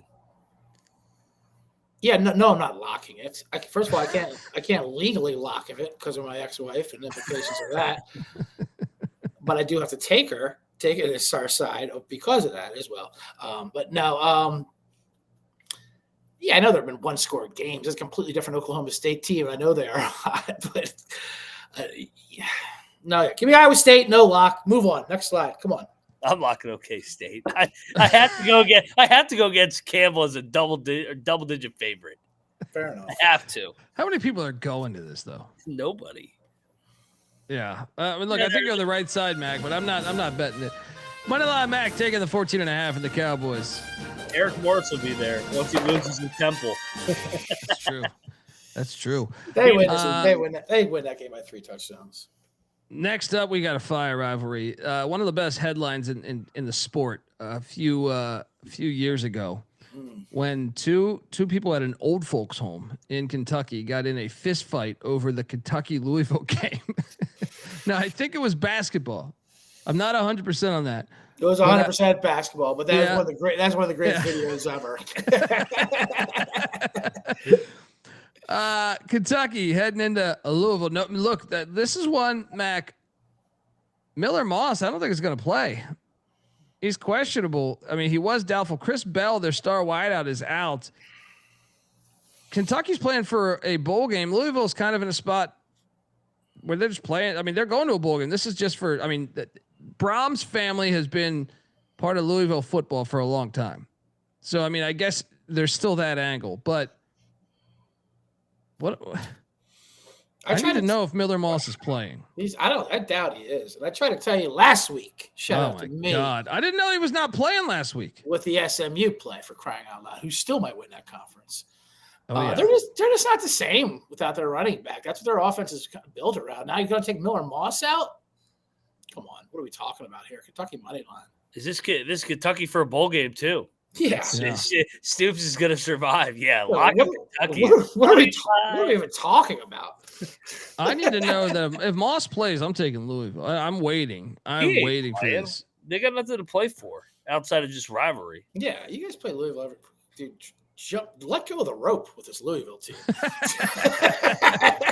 Is this a double lock for both you guys? Kentucky beat Brom the year they went to the ACC title in Louisville. Yeah, I'm locking 2 years ago. That was year one, though. That was year one. He was. They went to the ACC title game. I know, Brom, and I had them to go to the ACC championship that year. Double lock for Mac and Bet Detective on these Kentucky Wildcats. Nice little Wildcat parlay you could be doing with Arizona and Kentucky. Look at that. I checked the Saturday pregame show because I need to know that Moss is playing. If he's not playing, I will go on Kentucky. Next up, we have Colorado, Kansas. I got a lock here. Okay. Is Deion still in Vegas? I mean, my God. No, now he's back in Cleveland because they got the Niners this week. Colorado is catching 16.5 against Kansas State. Lay it, lock. Another Wildcat. K-State for a bowl game? Yeah, K-State for a bowl game. Colorado, I mean, who knows? Everyone's gone. Julian Lewis is out. He's redshirting. So, I mean, I guess Salters play. I have no idea who's fucking Staub getting the start. K-State, you see the press conference by Chris Kleiman last week. He's getting emotional. Guys are going to get up for him. They're bowling. K-State always goes bowling, I feel like. Mac, you with me? Yeah, this might be the biggest blowout of the weekend. Like two programs, like in Colorado's like laughing over there. Hey, we're going to Vegas. Who gives a fuck? And then you got K-State fucking tearing up at 5 and 6. We're like, we've been to a bowl game every year. They're gonna kill Colorado. I agree. Lock up K-State. And I was on Colorado last week. That was their effort. And I actually do think they put up an effort. They just didn't have it when it came down to it. Stupid. The whole game was kind of drunk. A lot of weird fumbles where no one was touching each other. And Deion just wasn't there. I mean, he was literally in Vegas for his son. And their season's done. K-State will absolutely massacre this team. It's going to be cold, too. Triple lock. Kansas State minus 16.5. And we just said it. They ran for 500 yards against Utah last week. Yeah. I mean, they're balling. Is this it? Is this the final Deion game? I mean, Rick George, their athletic director, stepped down. That's pretty big too, because he knew Deion through baseball. He was the old Texas Rangers general manager. That was the connection there. But I don't know, man. I mean, to me, if it was me, I would be out. You got blood clots. You only got a couple toes. You're battling fucking cancer. Look, I hope he stays to a certain point of view, because I'm like, okay, rally, this would be a great story. But at the same time, it's like, why would real quickly, did you see the story where Deion said, who's the receiver for Arizona State? Jordan Tyson, where he sent him out he cut him basically, right? Yeah, he told everyone, I'm bringing Gucci bags. Everyone get the fuck out of here. He went there, became an All-American, and then he said that he saw him after the game and apologized to Deion. Really? That doesn't make sense. It should be the other way around, should it be? I mean, that might be Deion saying some god shit or whatever, but whatever. The point is, they have checked out. Deion's a madman. He is a madman. I love Deion. I love Deion, but come on. No one's buying that bullshit. It's been a good run. Yeah. Next up, we have, this is a gigantic game in the MAC where Toledo is taking on Central Michigan. Toledo, as I explained earlier with the MAC, Toledo is still in this race here. If Toledo wins this through a tiebreaker, there is a path for them to get to the MAC championship.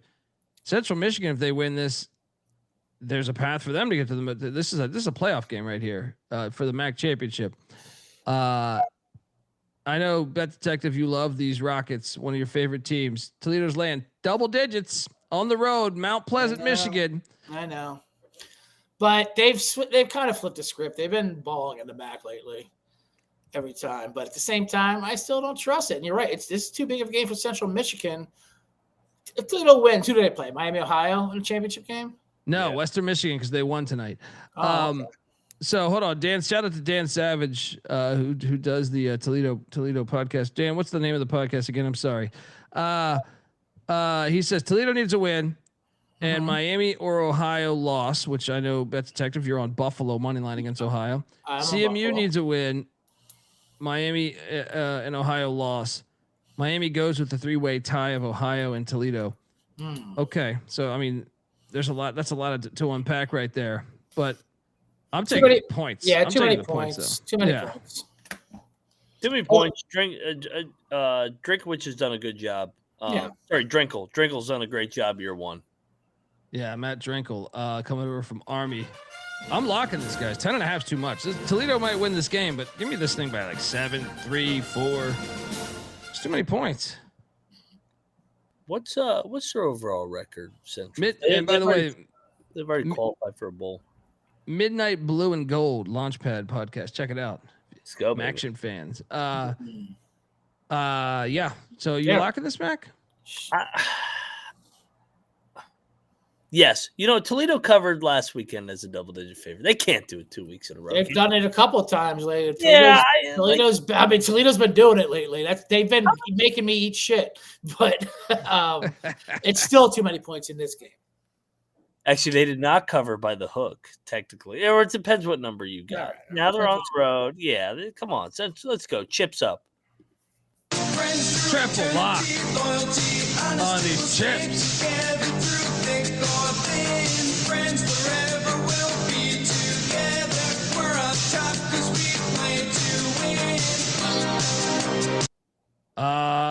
Before we get to our next game, I want to let you know that the college football experience is brought to you by Rhythm. Rhythm is crushing it in college football and college hoops. I mean, they threw us a great party last year in Vegas for college hoops. They got NFL and NBA as well. Rhythm's also giving away weekly cash prizes just for tracking your bets in the app. Track 5 bets at the same time from any model that you build, and you could win $1,000. Use the promo code SGPN25 when you download the Rhythm app for 25% off your first month. Download Rhythm, promo code SGPN25. All right, we are back, and man, this week is just delivering. I feel like 90% of the games we've talked about have like major implications. Jumping back to the Saturday slate, if you're just tuning in, Saturday slate, still the noon card. Next up, we have Miami, the Hurricanes heading to Acupuncture Stadium, whatever the fuck they're calling that thing now. What is this? Heinz Field. All right. Terrible. Yeah. Yeah. It's Pitt Stadium. That was whoever worked the bulldozer at Pitt Stadium deserves the death penalty in my mind. Like, I mean, come on. You had options. You had options. Guys, Miami's laying 6.5.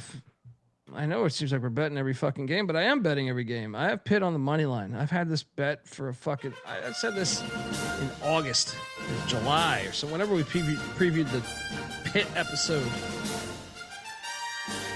What is it? What is the high in Pittsburgh? It's like 30 fucking degrees, right? Yeah. Yeah, it's going to be cold because Morgantown's going to be cold as shit on Saturday. So let me get this straight. You're right. Let me get this straight. Miami can't run the ball. They're a back half team in the nation. So they're going to have to throw the ball in incredibly cold weather, high of 32 degrees. Is that what it is? Good God. Chance of snow potentially. Yeah, I'm on Pitt money line. Let's go. Pitt's going to get them. Pitt's going to get them here. Take the points. I think the money line's going to happen. This happens every year for Miami. Now, I will say it is a hilarious coach-on-coach matchup. I do believe these are the worst two in-game coaches. So I guess technically that's always on the table. But, yeah, I'm all over Pitt. Mac? Battle. Give me Miami. Big spot for Pitt, just like Notre Dame 2 weeks ago. Big game. Got to have it. Not going to happen. That wasn't a big spot for Pitt 2 weeks ago. Yeah, it was. The coach just decided it wasn't for whatever reason because he knew he was going to get his doors blown. No. Pitt covered that game. He was giving him 110, wasn't he? Yeah, Miami's still on the outside looking in. Style points matter. Miami and Notre Dame are pretty similar, even though they don't want to give Miami credit for that win earlier in the year. Cristobal finally comes through, but I don't know if it's enough. I'll lay the points with Miami. I don't know if they get in if they win this game. It's going to be interesting. Miami rolls. If they lose this game, they're completely out of this game. If they win this game, if they win, they're going to have to be in. I say if Miami wins this game. Sorry, if Miami wins this game, I don't know if they're in. Yeah, did you hear the committee tonight? They're comparing losses and showing highlights of Notre Dame losing to Miami. I know, and they're not even saying that. Like, oh, look at this great loss. Oh, you mean the team you have out? These fucking idiots. I agree with Mac. I'm not locking up Miami because I would not be shocked, obviously, if Pitt wins this game. Is what Miami does. But I'll say this about Miami. Yeah, they're not destroying teams where Notre Dame is, obviously, but their defense is still pretty damn good. And they're taking care of business. And Carson Beck, he had that swell in the middle. The last month, he's been pretty good as well. I mean, they still they're a better team than Pitt. If this was over a touchdown, I'd listen to you. But no, 6.5. Give me Miami here. Fuck. Pitt. Are you guys betting? And Pitt coming off that game? Pitt's coming off a fucking Super Bowl shit, Pitt. And that fake. They should have fired Narduzzi after that win. They should have fired him with that fake punt. It's going to be a public dog on Saturday. Everybody loves it. You guys are going to eat shit on this, dude. Hey, listen, Brad. Me and Colby are with you. I have a Pitt future, and I still think Miami wins this thing. Mario's going to fuck them up. Mario's coming through for me. Come on, Mario. I mean, Miami. It's the same reason why I'm not locking it up. Because who knows what Miami's going to do up there. But I think, their talent is so much better. When's the last time Miami won in the super cold?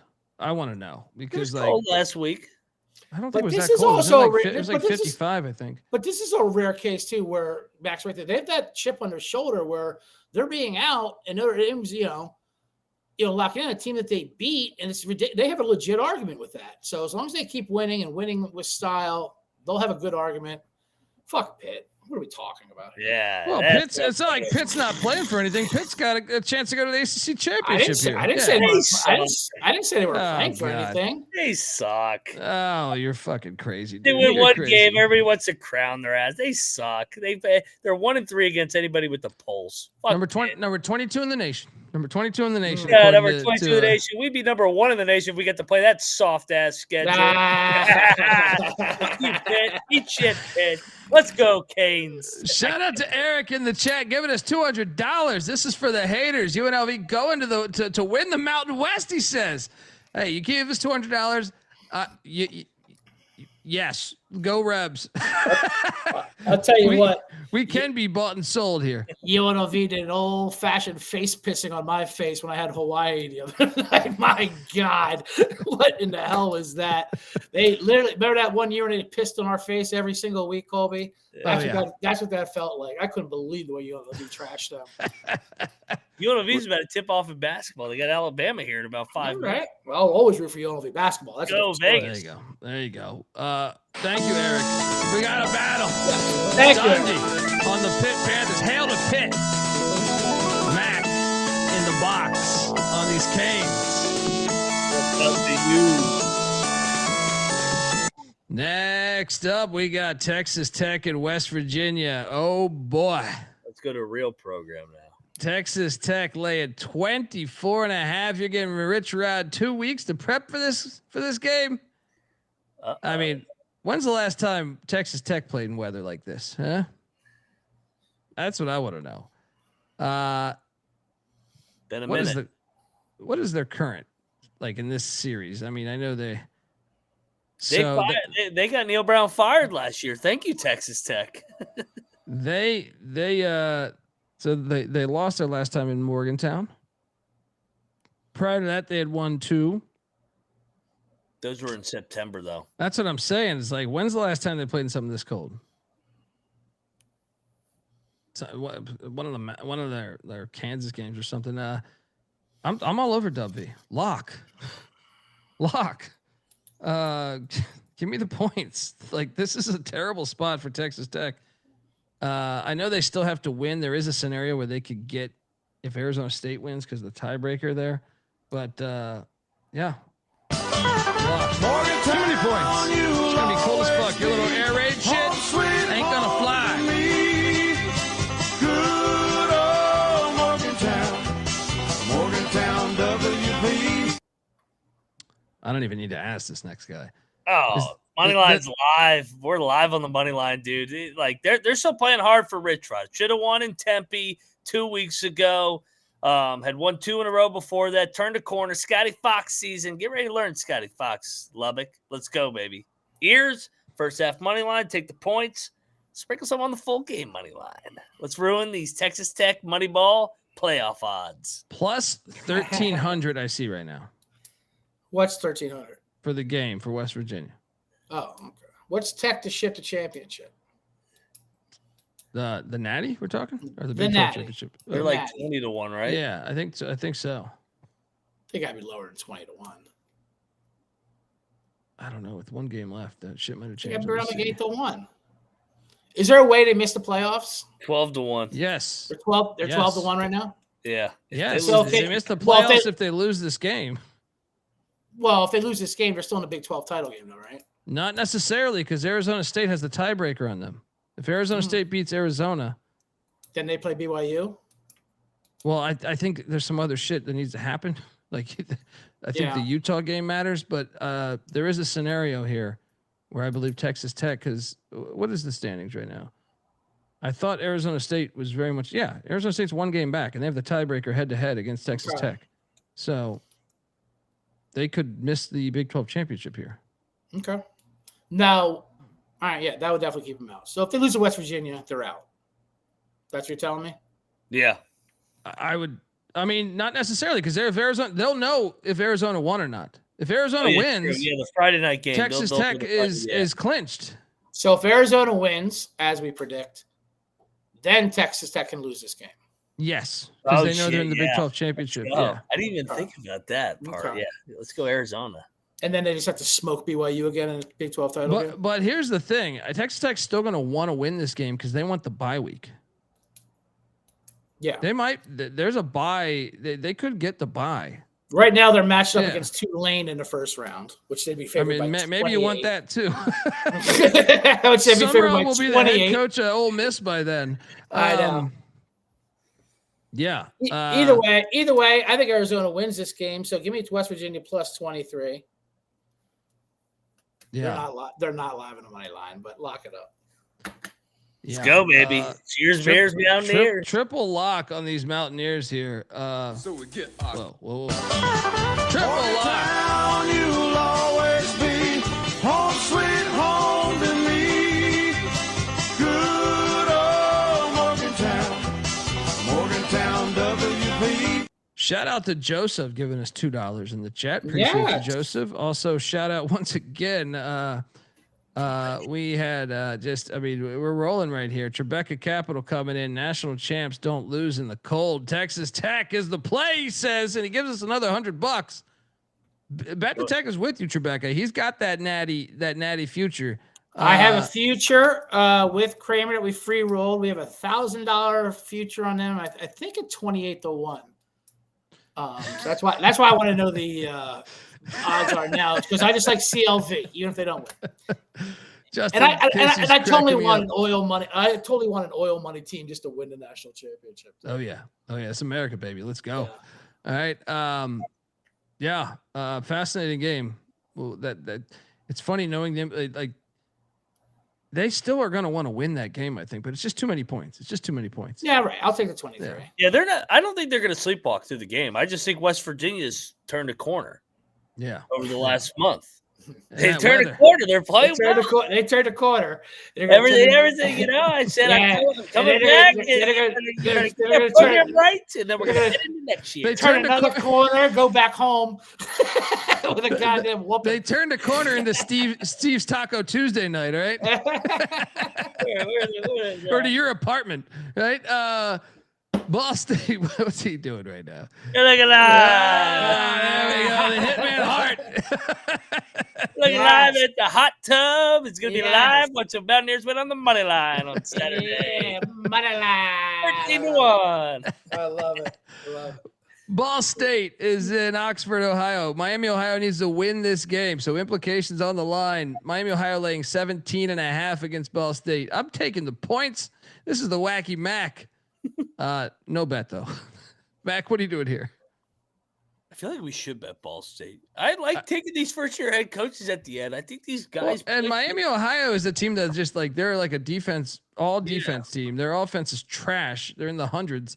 So it's like you got to win by a lot of points there, man. I kind of like it. I'm betting so much. I did this one was not on my radar. Cringe law. Check the ticket. Bet detective. What are you doing here? Real quick to M Kid who says Texas Tech ain't winning no natty with an injured quarterback. Listen, there's a reason why I bet at 28-1. And yes, he's hobbled. That's why I like West Virginia plus the points. They're not going to push him towards the through. They're going to fucking rest him up. And come playoff time, that's when you have a month off. That's when you get shit going. He's definitely getting hurt in the cold on Saturday. Yeah, I know. He's I wish they don't even play him, to be honest with you. Get that third string. I don't give a fuck. Put another tackle out there. And I mean, run the right down third to string is throats. Mitch Griffiths. He did start some at Wake Forest. Why so, not? Yeah. All he needs a 10-point win, for Christ's sakes. I'm laying this. What are we talking about? This line should be 20. Shout out to Joseph giving us another $2. He got CLV. Yes, sir. CLV. Doesn't matter if you win or lose as long as you have the right number. I got COV on ECU basketball today. I had said last night 22.5. Yes. It closed at 19.5. They lost by 50. I say CLV boy. is a joke. Oh, 'cause boy. I Low blow. love when other shows do that. We got CLV. Well, fuck you. Did it win? I was like, good lordy to you. Shout out. We also got a $5 donation from Durkin McCarthy, giving us $5 there. Charlie Worktop Fat Mac Bottom. I don't know what that means, but we'll take the $5. Sounds good. Is that a Queen Appreciate song? you. Appreciate you. Fat Mac Bottom Girls. I like we got the Palmetto Showdown. Yeah, buddy. Clemson, they're already bowl eligible. Dabo can trust me at ACC Media Days next year. He said it this year. He showed up to ACC Media Days this year, and he was just reciting how many programs have done this. Only a few, and Clemson's one of them. They've been to this many bowl games in a row. Takes great pride in that. He's back bowling with that Furman win last week, and now they get Beamer in Columbia Williams-Brice Stadium in a series that goes back 129 years. South Carolina won last year 17-14. Clemson's a dog plus 125. Fuck out of here. Give me Clemson money line. South Carolina's trash. This team is trash. Clemson's winning this.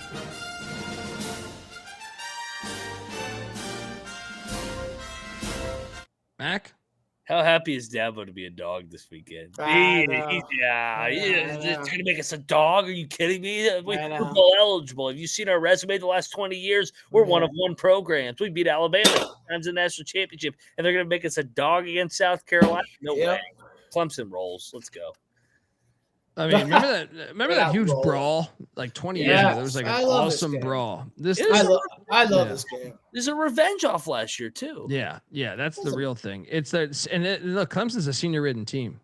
Like it hasn't gone the way they went or they wanted to, but they're going to get up for this, I think.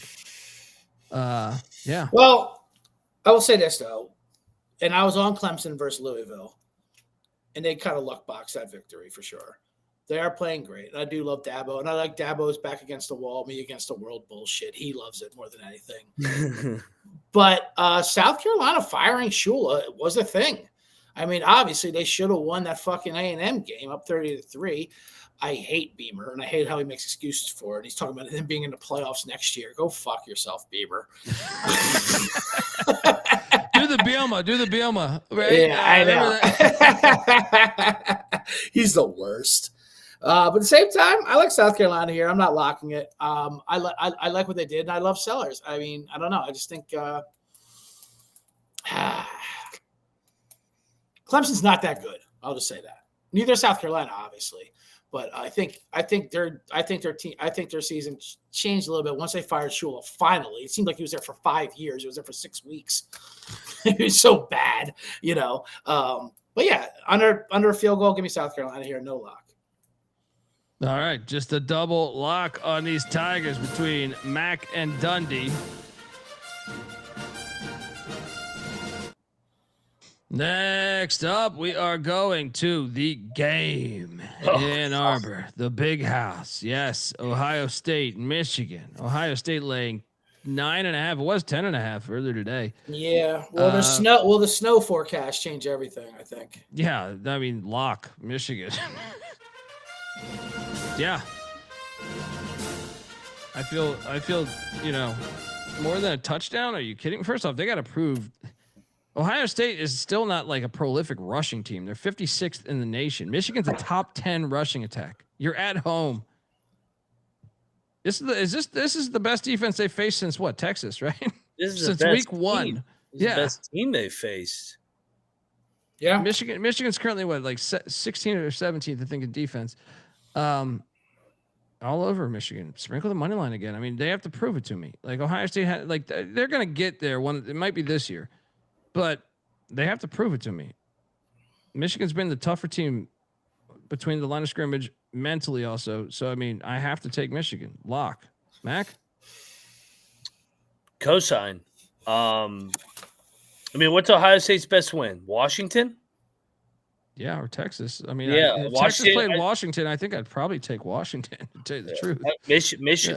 Michigan blew out Washington too. I mean, I need to see Ohio State do it against somebody on the road that I think is a decent opponent. And I think Michigan they're not great, but I think that they're tough, and I think they can exploit some mismatches on the ground attack once again. I think that they're able to run the ball. I think they're able to control the line of scrimmage. I gotta see it from Ohio State. I'm with you. This game is still a mental block for them. Well, and this goes back to me at the beach in I think it was 4th of July weekend, walking my dog 7 a.m, 8 a.m, and some guy's washing his car with an Ohio State shirt. He says good morning to me, and I said good morning. I go, good year to be a Bucks fan. And he was just like, eh. He was like, and I was like, what? You're not? Where you at with Day? He's like, I don't care about the Natty. We lost to Michigan again, right? Yeah. It was fucking hilarious. Then we had like a 10-minute conversation about. They wanted him fired. Yeah, he still wanted him fired after winning the national championship. He's like, I'll give him this year to prove it to me. Bad detective, what are you doing here? In his defense, in the old playoff system, they wouldn't have been in it. That would have been the end of their season. And there was no, I mean, it was unacceptable for them to lose to Michigan last year. It was just a joke. Yeah. Especially with their receivers they have. And they're the two best receivers in the country who haven't played, in a month? You know what I mean? So are they going to come back and be in there in the snow? And like this offense is questionable without it. Now, they are a machine. I do still think they're better than anyone in the country by a margin. Their defense is insane. I love the under in this game. What is it, 43? Yeah. Yeah, I mean, I think the under is my lock of all locks. But I'll definitely take Michigan plus the points here at home. What was the score last year? 13-10? Yeah, it was fucking something like horrible like that, and it didn't even seem like a game. I think it's the same game. 13-10 Yeah. Michigan. 13-10 Michigan. Say, world again. Julian Sayin's like a Southern California boy, right? Yeah. Who might win the Heisman, by the way. Bryce Underwood's from Detroit. He's from Detroit. To me, like if you're accustomed to playing in the weather, in the elements, that's got to be. I mean, I know he's a freshman compared to a redshirt freshman, but still, yeah. So triple lock on blue. Yeah, that's too many points at home for a team that's going to run the ball. It's just going to be a one-score game. I think Ohio State probably will win the game. They are better. I do believe that. I mean, they were better last year too, but they were way better. They were way better last year. And the fact, I mean, that's what I mean. That loss was so unacceptable. And I want to say it's in their head. It was in their head last year. So who fucking knows? But yeah, Michigan's a better team this year, running and defense. I just think I just see this as like a 16-13, 2014 type game. Triple lock on the Wolverines. Sprinkle the money line. We're gonna say, Mac. I didn't mean to cut I you was off. going to say, I mean, there's no extra motivation in this game on either side. No. But if Michigan wins this game, they're in the playoff. Yeah. Like, Yeah. you're lost. They're not there. Absolutely. Absolutely. Yeah. And Ohio State literally, and I joke around when I say this, Ohio State could literally bench everyone and not give a shit. They're going to the fucking playoffs and Yeah. going to be just fine. But they're not because it's Michigan. Yeah. But they could do that versus Indiana in the Big Ten game if they win this. Yeah, that's true. But I was saying, you bench everybody here and you lose again to Michigan. Ryan Day. I'm saying they're not going to. They're not Yeah. going to do it. Yeah, they're not going to do it. You're going to hang him if he loses. Yeah. this game. I say that jokingly. Shout out to Ebar giving us $50. Do my Aztecs have a chance to make the goddamn playoffs? No. I mean, you need a lot to go right. I would say you need like Tulane to lose this week to Charlotte.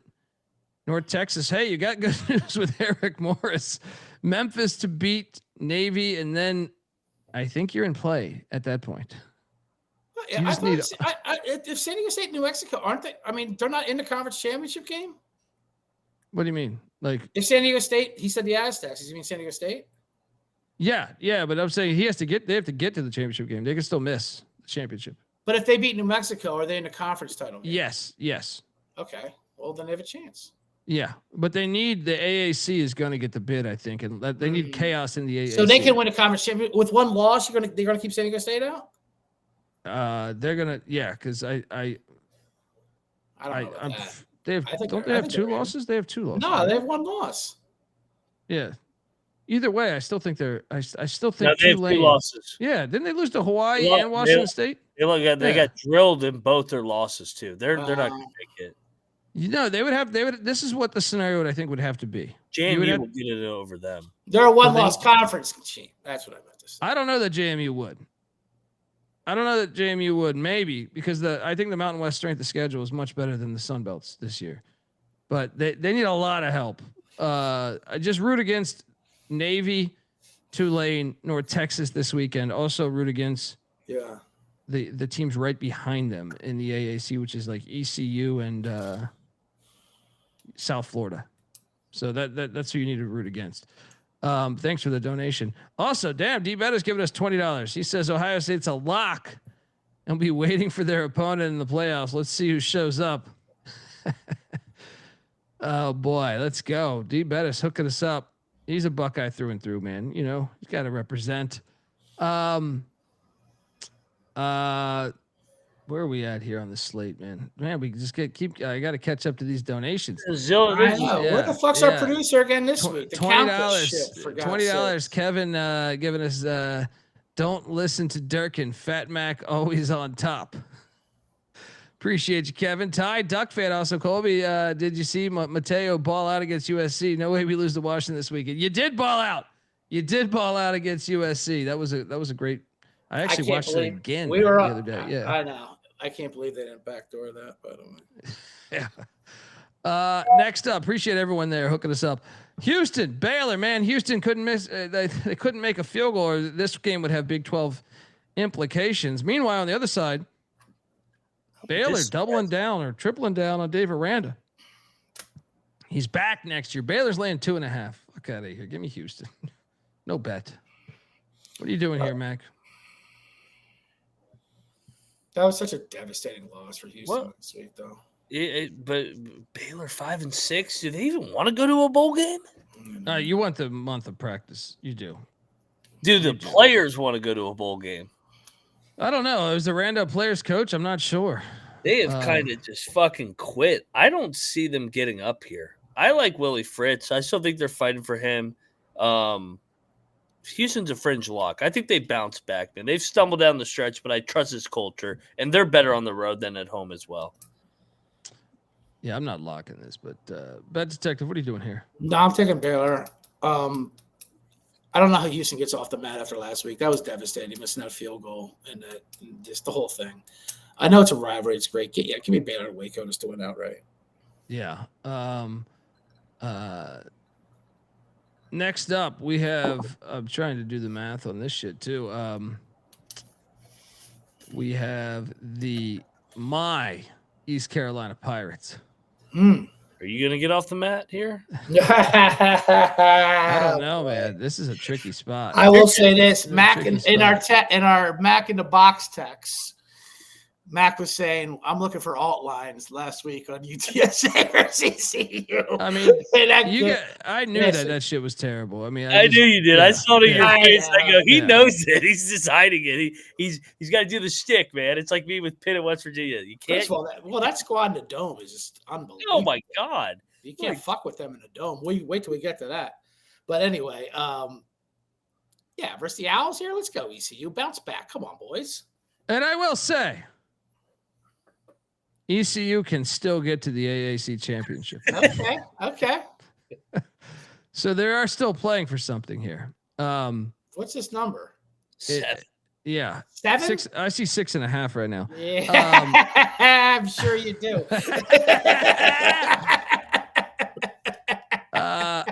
I'm not betting this though, dude. I'm really not betting this fucking thing. I don't trust that team on the road. I got FAU people in my DMs hating on me every time I fade these fucking bitch ass Owls. I'm not gonna do it. They're not bad, man. They're not bad. I know. I've learned the hard way. Yeah, I can't lock them up. I don't trust them on the road. They're coaching that gimmick ass offense. What did the Pirates get with a win here? What's that? I'm sorry. What did the Pirates get with a win here? Well, they need a lot. They need all those. Basically, the scenario I was laying out for San Diego State. They need Charlotte to beat Tulane. Actually, I guess theoretically, Tulane can win that game because Tulane has the tiebreaker with ECU. But then they need North Texas to lose to Temple. They need Navy to lose to Memphis. Okay, so nothing can happen for them. Well, I mean, if ECU wins, and then I do believe ECU's strength of schedule can get them. Also, South Florida could fuck ECU too. You need a lot. So you need South Florida to lose too. So, but they're still technically alive. So so you're telling me there's a chance. If North Texas's coach also takes their entire offense with him to Oklahoma State this week, and they don't field a team versus Temple, then yeah, maybe Temple can win that game. But I'll still take the Pirates here. Let's go. Yeah, I mean, look, Let's at go. the end of Let's the day, go. you still got to take the Pirates. Let's go, Pirates. What are we doing here? Come on. What are we doing? In the spirit of ECU. All right, Mac, did you give a play on this? You took FAU, right? I locked FAU. Locked it. I love it. I think FAU wins, man. I think they're playing for Kitley. Moneyline Mac locking up FAU. Says sprinkle the money line. They've covered 6 out of the last 7 games. Let's go, Owls. Next up. Oh, Willie Fritz. I need ice in my drink. The airport. Willie Fritz. Sam Houston was on our goddamn card last week. It was like our one loss. This fucking bitch ass. That was the only one with, and they still could have won it. They still could have covered at least. They're up 10-0. These bitches. I don't even want to talk about the goddamn fucking Belichicks. Oh, enjoy on. FIU is laying 9.5. Not at Sam Houston. They're playing this at Shell Energy because they're renovating their stadium. Sam Houston won last year, 10-7. I'll take the points. FIU wins by 7. That's fucking sound. Mute his goddamn mic. What are you doing here? What's going on over there? I'm gonna lay it. They've quit. FIU Willie Simmons finished strong here. First year head coach that's going in the right direction versus the other side. That's not. All right, next up, Red Detective. UTEP heading into Newark, Delaware. Delaware's laying 4.5. Delaware will be bowl eligible if they win this game. Lock. What is this? Lay the 4.5. Lock this fucking thing. You got First off, UTEP's coming off a rivalry game. Then they're going to Newark, Delaware for the first time ever. It's a smash play right here. What are you doing here? It has to be Delaware. Delaware's not bad under Cardi. This is a good program. This line fucking reeks, but I'm diving into it with you. I thought this would be like 7 or 8. They're way better than UTEP. UTEP's gimmicky offense sucks ass in the cold. Delaware, lock. Double lock. These Blue Hens. Bet Detective, I know you had issues with the Blue Hens, but come back on the winning side of things here. Oh, listen, I was on Delaware early. We had a money line versus UConn, and then they got away from us midseason. But this game, I know they're not bowl eligible, but they can be in the bowl bullpen. Yes. If they win this game. And senior day. Yes, it's senior day, and the bowl bullpen is a real thing, especially nowadays. There's so many teams that don't get eligible. It actually looks likely. Well, and you have teams that with the coaching like Marshall last year, they're like, yeah, our whole team's gone. We're out. Right. So 100%. And Delaware, listen, if they get their 6 wins, they're eligible, and this would be an amazing season for them. And UTEP is just drawing dead. Their quarterback, Locklear, he's got a quarterback rating of 32 in the last 4 weeks during their losing streak. Delaware's going to fucking put this on them. I'm locking up Delaware. I love it. I'm back on my hens here. Let's go. Yes. Wing T for life, brother. Yes. Delaware wing T. Give me that damn blue stripe. Let's go. Triple lock on these Blue Hens. Let's go. Rich Gannon up in this motherfucker. The cab driver. One of the best nicknames ever. The cab driver. I want to know how the fuck he got that thing. Because he's just a guy. Yeah, he's just a cab. He's just a fucking blue-collar cab driver. When John Gruden was recruiting him to quarterback for the Raiders, he's like, should we take out to dinner? Everyone goes, let's just get some beer and watch film. And that's all they did. They just drank beer all night and watched film. He's like, fuck it, I'm signing with you. Let's go. Went to the Super Bowl. Super Bowl. Goddamn, who's the MVP? That's right. He's like late 30s, dude. Yeah. I fucking love him. Rich Gannon's a legend. He was on the Redskins one year, man, and I thought he was good. But then the Redskins, because this was like the transitional, they just got done with Gibbs. Yeah. And they had so like he was there the year with Richie Pettibone, and then they fired him and went to Norv Turner. And I thought he played well considering Pettibone's. Dude, Gannon was fucked with his entire NFL career. He was Yeah. like pushed around, but no one ever believed in him. And that's when the Raiders finally believed him, and he took off. He was good with the Chiefs. He was good everywhere he went. Yeah, I'm with you. UCF is catching 17.5 at BYU. I'm actually taking the points here. You're always taking the points. You're stout versus BYU. This is like a 31-14, 31-14 final. We cover this. Yeah. I mean, I get it, but what does BYU have to do for us to believe in them? Well, I mean, last week. I had them last week. I know, and they should have lost that week, but they didn't. They're tough. They're a goddamn tough team. That's what I like about them. But I don't mind taking the points here. I'm going to lock UCF, and I know that sounds crazy in Provo, but this is a high-pressure spot. UCF's still they're fighting playing for a bowl. Yeah, I kind of like it, man. Okay, fuck it. I'll go in. Let's go. Yeah, Let's go. BYU wins a tight one here. This is a high-pressure game for a team that's overachieved already this year. I don't even think it's going to be that tight, but they're going to be chippy enough. Yeah. This will be like a 31-21, 31-17, something like that. Give me these Golden Knights, and shout out to Dirk McCarthy again. Charlie Work supports the Maction triple option and old school logos. Fat Mac supports dome games. Yeah. Conference games in Brazil. Oh my God. Don't start with that NC State game next year in Brazil. And the process girl. Great fucking comment there, brother. And thank you for the $20. And yeah, we're all with you with Charlie Work. Is Fat Mac me or is it Mac? I'm trying to. I don't support any of that shit. So yeah, that's what I'm saying. I'm pretty sure it's against me. I don't give a fuck. Listen, I can take fat jokes, especially from trolls in a chat room about a college football podcast. So I'm a hot girl. But just make your fucking point clear is all I ask. As far as what my votes are and what my process is, I wake up early in the morning after covering a game late in the night before. By the way, don't want. Shout out to Mac. Who is that? Who hit you on Twitter about their daughter going to the JUCO and saying your alcoholic podcast was that was one of the funniest things I ever read. That was great. That was great. Let's pull that up. Give him a shout out. That was incredible. That was Billy Elwood, whose daughter just committed to junior college softball. Couldn't be more proud, from torn ACL all the way back to signing college softball for a full ride. She's a rock star. Then he quoted his tweet. My kid signed today, letter of intent, chose the JUCO, turning down multiple offers.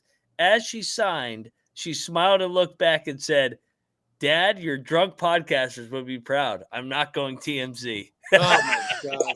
Hey man, best wishes on the career right That's there. great. First of all, that woman's gonna be the next president of the United States. Yes. or the first female president, I should say. Yeah. She has to get to over 38 years old, whatever it is. But the fact that it's so loaded because that means he listens to this podcast out loud to the family. no headphones, just blasting it, probably on the TV, making his family suffer through us. God bless him.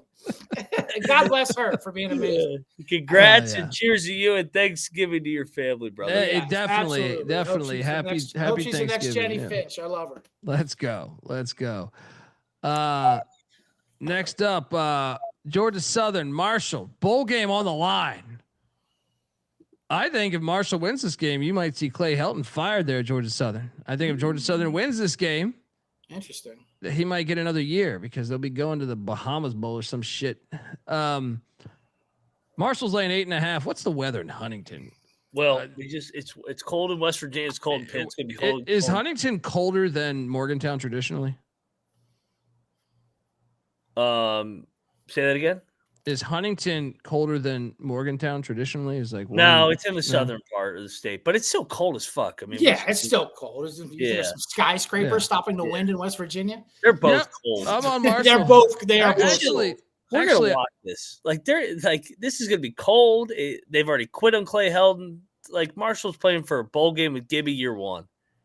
You're gonna fuck them up. I'm with you. I'm going to lay the 8.5. I don't know about locking it though, because that's a big number. It's a big number for me. What if they quit on Helton though? That's too many points. It's just Marshall. How many wins do they have by over 8 points? Right. That's just too many points. And Georgia Southern, right? They have Old Dominion. Georgia Southern's coming off an embarrassing home loss.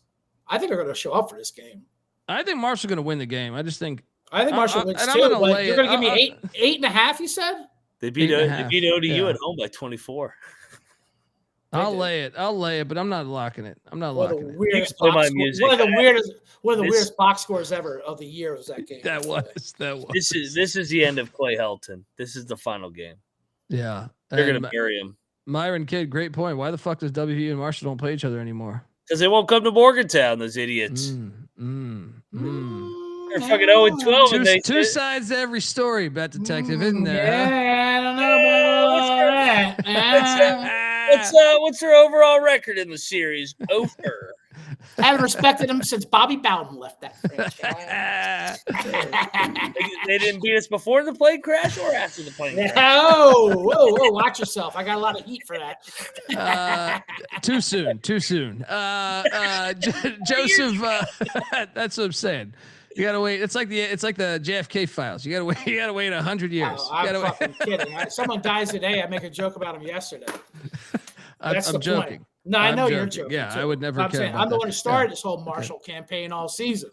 I compared the transfers of the summer. That's why it really has been amazing how Marshall's turned their year around. I'll have to give them that.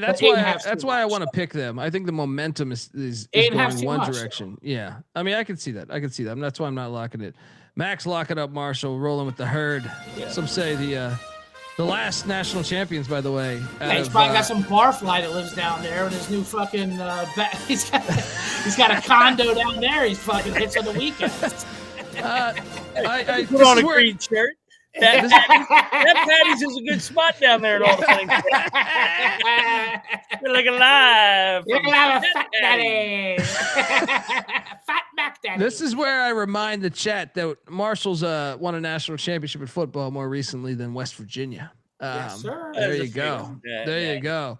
Shout out to Joseph in the chat, giving us $5. Sataki likes to go ahead AZ game. Look ahead, Arizona game. They have a business win, he says. Agreed. Okay. Oh, I got you. Sataki. Appreciate you, brother. Appreciate you. Yeah. Next up, we are going to Springfield, Missouri. Are we on Saturday at least? Yeah, Saturday. We're at the 2:00 slate. Look, La Tech already clinched a bowl. Man, Missouri State fought hard last week, almost won that game. I'm laying the 2.5 with Missouri State. Actually, you know what? I'm actually going to lock it. Missouri State minus 2.5. Lock. I need to know the current status of that stadium, though. Is this actually being played on that stadium? Did you guys see that flood? Looked like the goddamn Titanic. Yeah, there's no way playing Missouri State here.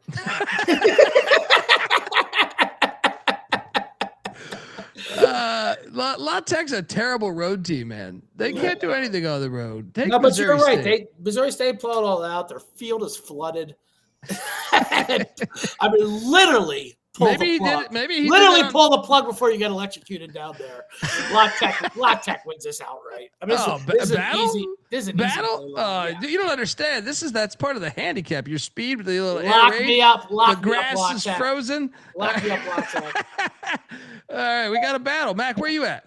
I'm on Missouri State. I'm not going to bet this one. I got to know the field conditions, dude, or where they're playing. Go listen to Jerry Glanville. We had him on the show a couple times, but I think it was the first time he had just gotten back from Joe Bugle's funeral. Joe Bugle, legendary offensive line coach for the Hogs, the Redskins, and Cardinals. Cardinals head coach, Raiders head coach too. So he's like, yeah, Joe Bugle's my guy. And I was like, oh, so I didn't know that him and Joe Bugle were roommates at Western Kentucky together. Right. But then he goes, we asked him like, oh, so you were cool with Joe Gibbs because Bugles, he was like, I was until 91 when Gibbs kept the overnight, he kept the water on at RFK Stadium for the grass. Cause we run air raid, or we run and shoot with June Jones. And he was like, that was still the biggest bullshit I ever seen. Me and him haven't been cool since then. They run the red gun. That's what they called it in Atlanta. Oh yeah, Andre Rison and everybody. But Chris Miller at the helm. That's my point, though. Is I think the water will slow down. This will benefit Missouri State. We got a battle bet, detective. My favorite thing about Jerry. There's a lot of things to love about Jerry Glanville. A lot of things, but one is the spites and grudges he kept. They were lifetime. Yeah. I mean, if a linebacker coach went to become DC somewhere, you were done for life with him.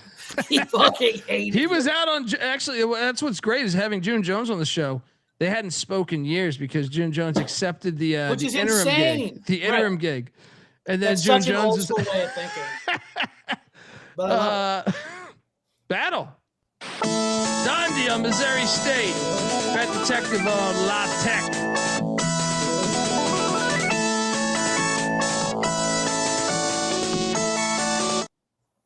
Shout out to Patty Ice giving us $10. I don't know if I missed the MTSU game. Want to shout out my cousins Landon Collins making his second start at wide receiver versus Sam Houston. True freshman, 4 receptions, 3 were first downs, 37 yards. Go Raiders! Well, fuck man, I think I might have to take them now, brother. Appreciate that, and shout out to Landon Collins.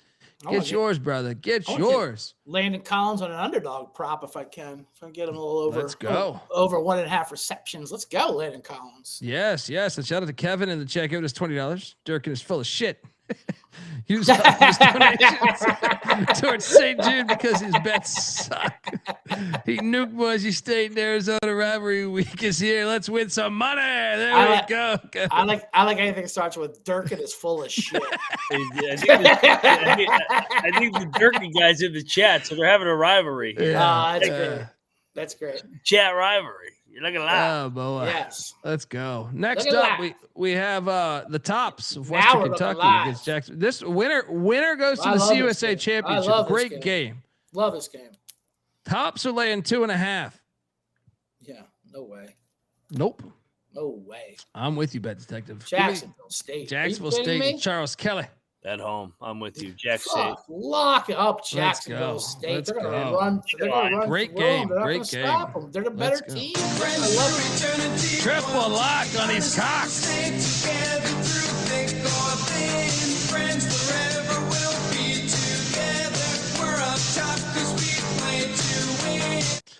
Durkin in the chat giving us $2. Also, Patty says he's due for an anytime touchdown. I'll take that. If they offer it, I'll definitely bank an anytime touchdown for the cousin. Let's go. But I really do love Jacksonville State here. I do too. Western Kentucky's they've fallen off. I mean, this is a great LSU was game, hilarious. Man. I was on the over last week. I didn't realize LSU just did not show up. That game was so funny. But, I mean, come on. Yeah. Now, I will say this. This is the only thing I would be worried about is Jacksonville State with Rich Rod beat Western Kentucky by 40 last year. Yeah. So, if a couple of those, but they lost a lot of production, though. I don't think they have that many returning starters, so it shouldn't matter as much. I think Jacksonville State lines have just been disrespectful all year. Yeah. To be honest with Agreed. you. I mean, they're fucking good. And they lost the FIU game, so like it reset. And just to remind people, the winner goes to the CUSA championship game. Yeah. So huge implications here. Next up, we have Georgia State taking on Old Dominion. This game, ODU's laying 27.5. What? Fuck off. Give me Georgia State lock. What? 27.5? I got to go. Georgia State's 1-10. Del McGee, kind of thought he was going to be a little bit better this year. But this is too many points. This is too many fucking points. Ricky Ronnie, who knows where he's at, a week from now. For speculation, James Franklin might hire him as the OC at Virginia Tech. Yeah. You got to take 27.5. Who the fuck is Old Dominion to be laying 27.5? This was a 7-point win by ODU last year. I hear you. They kill teams though this year. I know they do kill teams. Georgia State's a corpse. I mean, they're a walking dead team right here. I kind of want to lay it with Old Dominion, but it is a lot for sure for end of the season. Oh God, I'll take Georgia State. No bet. The ODU season has just been so weird. Like they started so hot the first 4 weeks, then they hit that wall, and now they're back to just rolling teams. Dude, they played Indiana probably the best of anybody. Yeah, outside of fucking Iowa. Yeah. Agreed. I will take the points, but I will not bet this. Georgia State, I don't know what the fuck happened to them. Yeah. Next up, we have Arkansas State. Winner to a bowl game. Loser could be fired, as in one loser, Butch Jones. I mean, I'm not calling him a loser, but he kind of is.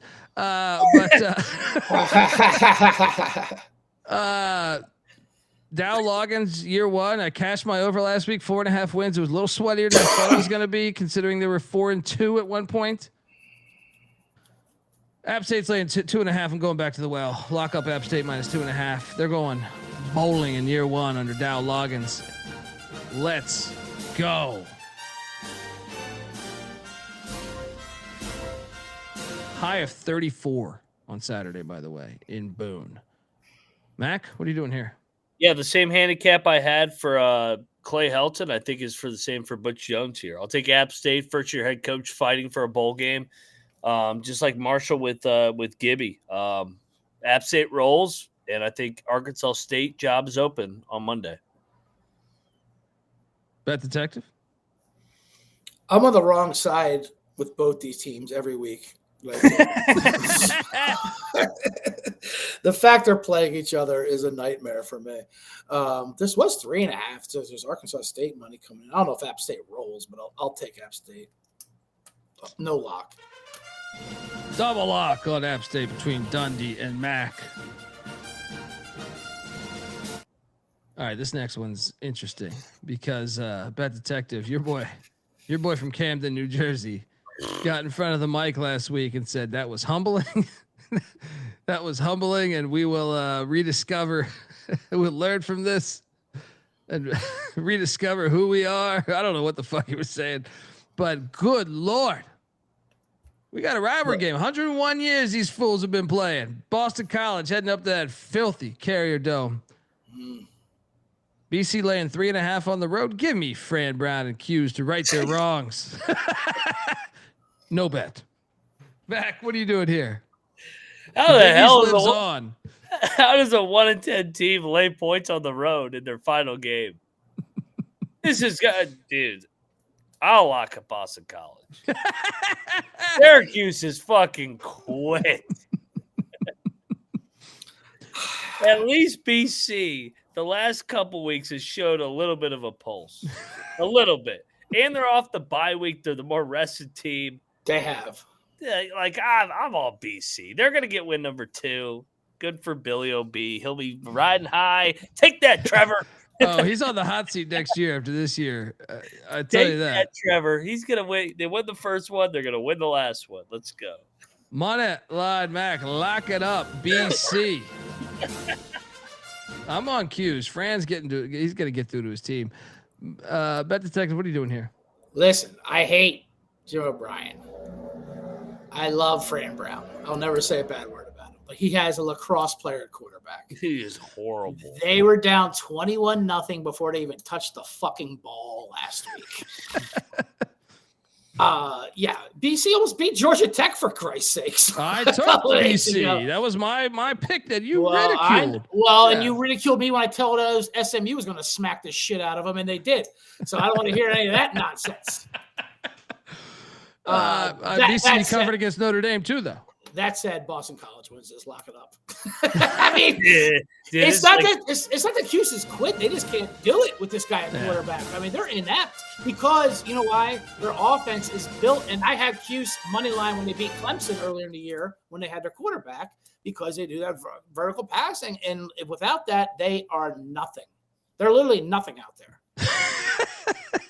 Double lock for Boston College from the Mac in the Box special there. Next up we have, here we go. This is the game we're referring to, Middle Tennessee. Fuck Middle Tennessee. Hey, we just hyped them. Yeah, because they fucked our Sam Houston play up. Yeah, I mean, good God. Derek Mason. Although I will say I took him like 4 times this year as a dog, and he hit every time. Yeah. Didn't we just talk about Landon Collins as the play?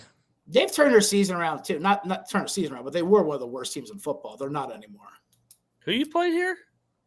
I'm saying one of the guys in the chat, his cousin is starting for Middle Tennessee this week. Oh yeah, you're right. Sorry. I'm pissed about the contest, dude.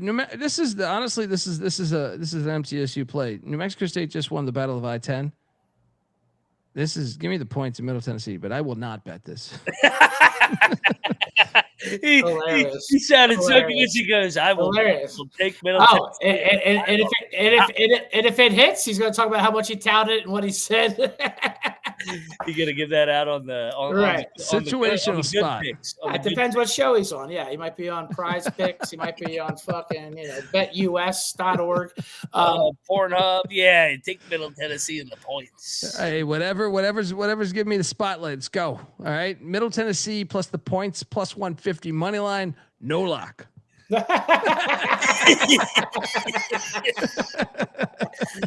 Oh my God! Blacked out. My head hurts. Hilarious. What are you doing here, Bet Detective? Oh God! Yeah, give me New Mexico State. You know what? For our friend, I will take Middle Tennessee. They robbed us last week. They should not have covered that game. I'll take the points. No bet.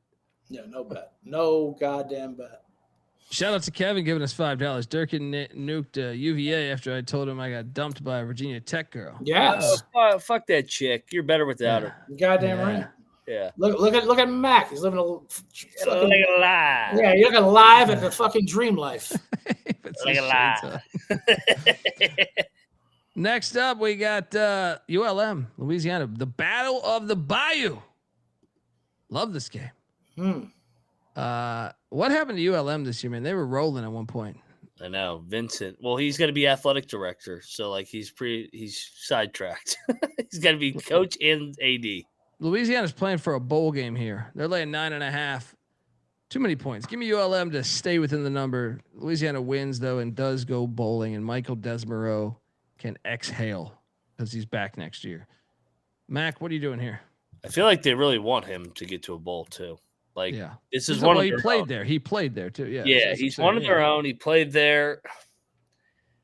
I will take the points with Monroe in a spoiler role, but I'm not going to bet this. Like you said, they've gotten banged up. Their fucking coach is the athletic director. That's never a recipe for success. I'll take the points. No bet. Bet Detective. Monroe is a dead team. 7 straight losses. Are you out of your minds playing Monroe against Texas State last week? Give me an alt line on this. This is a minus 20 play here. Louisiana is going to destroy Monroe. Monroe, talk about a corpse. I mean, get out of here, dude. Monroe is fucking done. What? They're not going to show up to this game. I don't know. It's the Battle of the Bayou. I think they're terrible. I think Louisiana at home too. They're going to roll this game. Anything under 10 is a gift. Are you betting this, Bet Detective? Yeah, lock me up this one. Bet Detective, lock it up. By the way, the chat said more to Colorado State. Yeah, I see ESPN is reporting that. Wow, UConn, Really? that's a death blow. Yeah. That ESPN is a reporting it great right now. fucking hire for Colorado State. For Colorado State, he should have went back to UCLA. Ooh, Run it back. Do we still want to lock Air Force? Yes, I was going to say the UConn angle is the UConn's on bye this week, so nothing like the last week bye. But Bet Detective locking up. Shout out to Cody Frazier. It's our boy. That's a great hire by Colorado State. That's amazing. I can't believe he went there, to be honest with you. Yeah, me too. He probably could have went to Oregon State or some shit. Yeah. Next up, we have UAB and Tulsa. Tulsa's a wagon right now. Lay the 7.5 lock. I hit on them money line last week. I hit on them the week before, Bet Detective. These Golden Hurricanes, 3-game win streak right here. If they win this, which they will, lay the 7.5. UAB's got players stabbing each other. What the fuck? Yeah, I know. I took the 21.5 last week with UAB. I did not read the injury report that 2 defensive linemen were stabbed at breakfast. By another teammate. By another goddamn teammate. College football and their shady injury reports once again. Fucking hilarious. What the hell is going on out there? He's got a midsection wound. Oh my God. Yeah, lock me up, Tulsa. Are you kidding me? They're stabbing each other? I know this sounds like a broken record. I'm going to keep riding these fucking first-year head coaches that seem to get shit figured out in November. Lamb is I think he's figured some shit out. I think they roll here. Yeah. Let's go. Triple lock. Triple lock.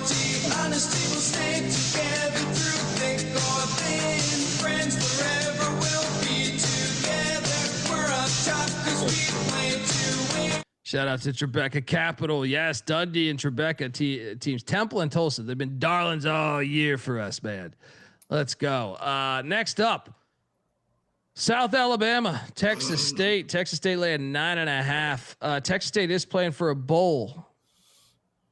Final game in the league. That's true. Give me South Alabama on the points. Texas State wins, but I think South Alabama stays within that number. South Alabama's, I think, better than their record. Their schedule was challenging. Yeah, but how the hell can you ever lay points to Texas State? They suck as a favorite. They didn't cover last week against Monroe. We just trashed Monroe. They didn't even cover against Monroe. No, that defense, you just can't trust it to lay points for sure. Yeah. You guys all on no South lock. Yeah, no lock. Yeah. LSU, Oklahoma. Here we go for the playoff. Oklahoma, you win, you're in. And Bet Detective, they were outgained again last week. Fucking Colby's texting me personal tweets from his fucking clan fans.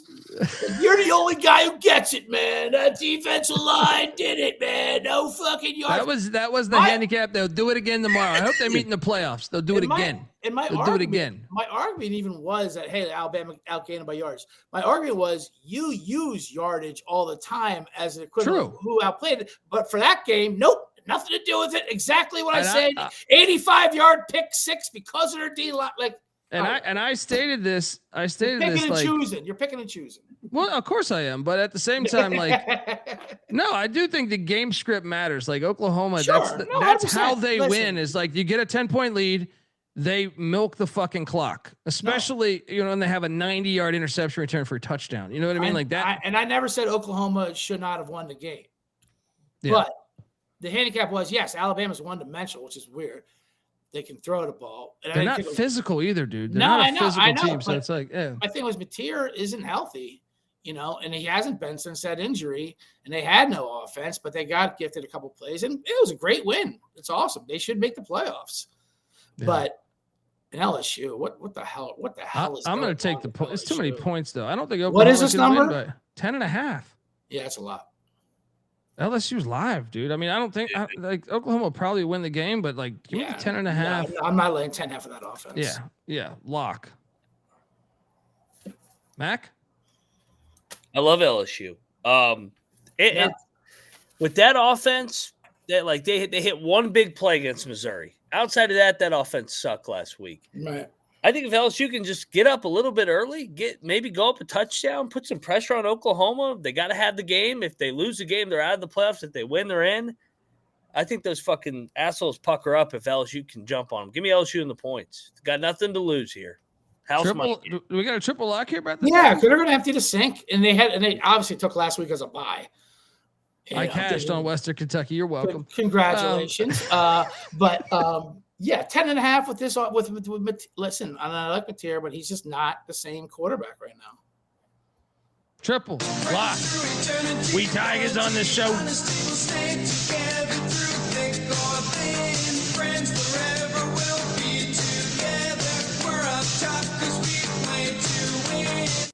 Next up, man. What's the total in that game, by the way? 36.5. 10.5 and 36.5. The Army Navy total is going to be higher than that. Look at that. Wake Forest is somehow the best team in the ACC, but they're not eligible to get to the ACC championship. Duke is very much alive, boys. These motherfuckers. The greatest fake field goal in a while. It was an amazing play. Give him that. But don't get the 2-point conversion. Show some respect and not cover. Ridiculous. UNC plus 6.5 was locked in. Fuck you. So, Duke scenarios to make the ACC championship. It's not that far fetched, believe it or not. Until they lose this game. Yeah, they got to win this game, and Wake's really good. But if they take care of business, and Pitt loses to Miami's favored by 6.5, they're in the ACC championship. Right. Actually, I think this article is incorrect. I'm reading this Greenville News. They still need one of the two to lose in first place, right? Virginia or SMU, right? This article is fucking terrible. So they need two things. They need either SMU or Virginia to lose, and then for Miami to beat Pitt. It's still very, based on the ACC this year, it's probable. Now, what's not probable is Duke beating Wake Forest. They're a 1.5 point favorite. I am going to take Wake Forest. I am going to take Duke right here. Rivalry game, another rivalry game. I just think Wake Forest's offense, I don't know how they're this good because their offense isn't good. Like, you look at the numbers, you're like, they can run the ball, but passing the ball, they're fucking terrible. Yeah, Duke is the more talented team to me. Duke's defense, though, is terrible. So, I don't even understand how it's that bad. I'm on Duke, though, laying 1.5. Series goes back to 1889, folks. This is a good one here. Wallace Wade Stadium. Bet Detective, are you on your boys? Listen, Wake are my boys. My biggest win total of the year was Wake over 4.5 wins. Smash that. Should have took some out wins, but and I love this Wake team, and they're tough. I love them, but no, I like this line is way too short. Duke's going to win this game. Lock me up, Duke. Yeah, I'll go with you. And Must Vibe, these logos, I took them off of these are from programs in the 1960s. Colby is the logo king. Yeah, that's a Wake logo of them going into Wallace Wade Stadium, even though it looks like the Liberty Bowl. And then Duke there, trapping the Wake guy. YouTube.com/The College Experience. Do we have a triple lock, Mac? No, we have a battle. Wrong team's favorite. Wake's better. Dickert, he's got these guys fucking rolling. Duke off the Carolina win. Fortunate to win that game. Love fading Duke as a favorite at Manny Diaz. Give me Dickert and company. 9-3. We got a battle at Wallace Wade. Mac on Bet Detective on the Devils.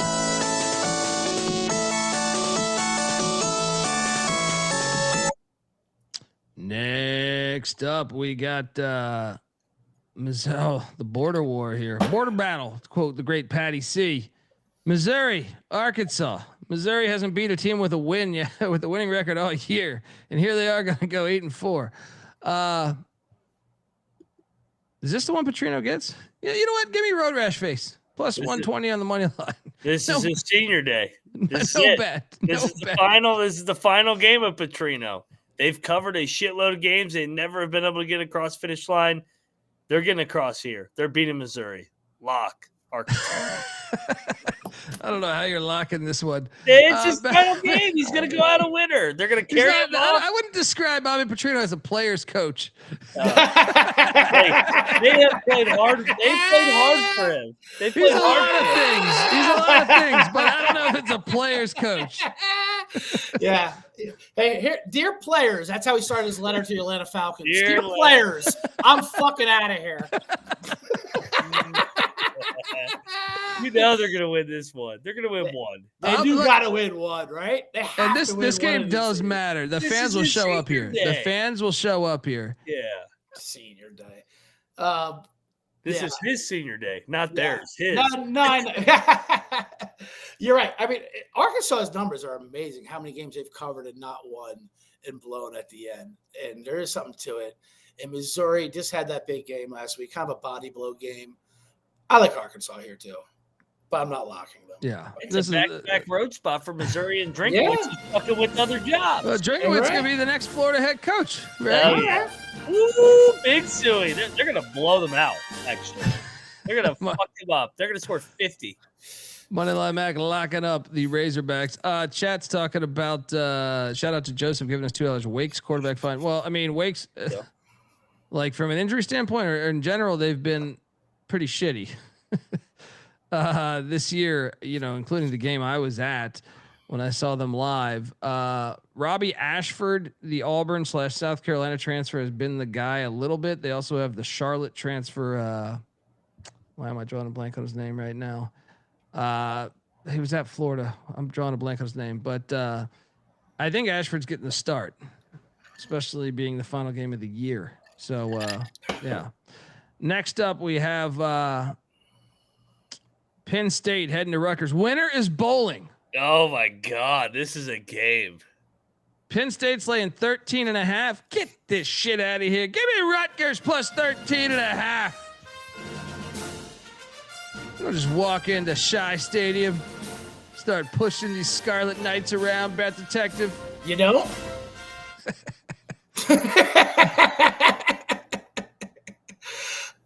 Penn State's been pretty damn impressive the last few weeks. I'll say that. They've found something and rescued their season.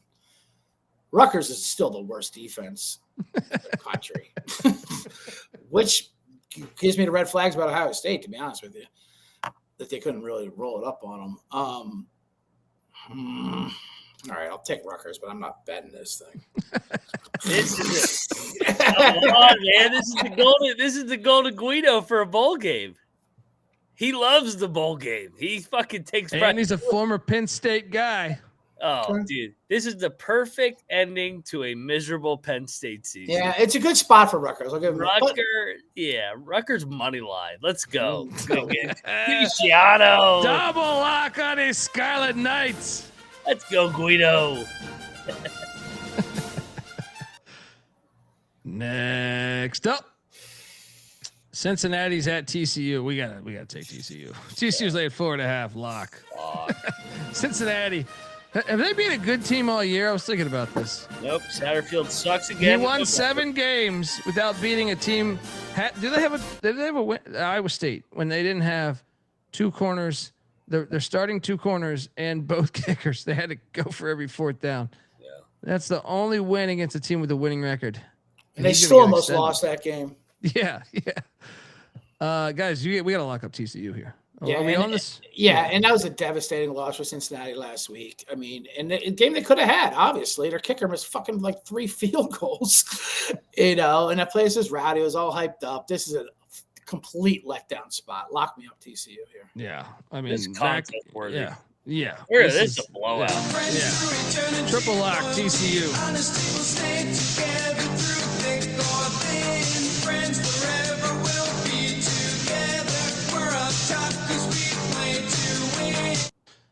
Next up,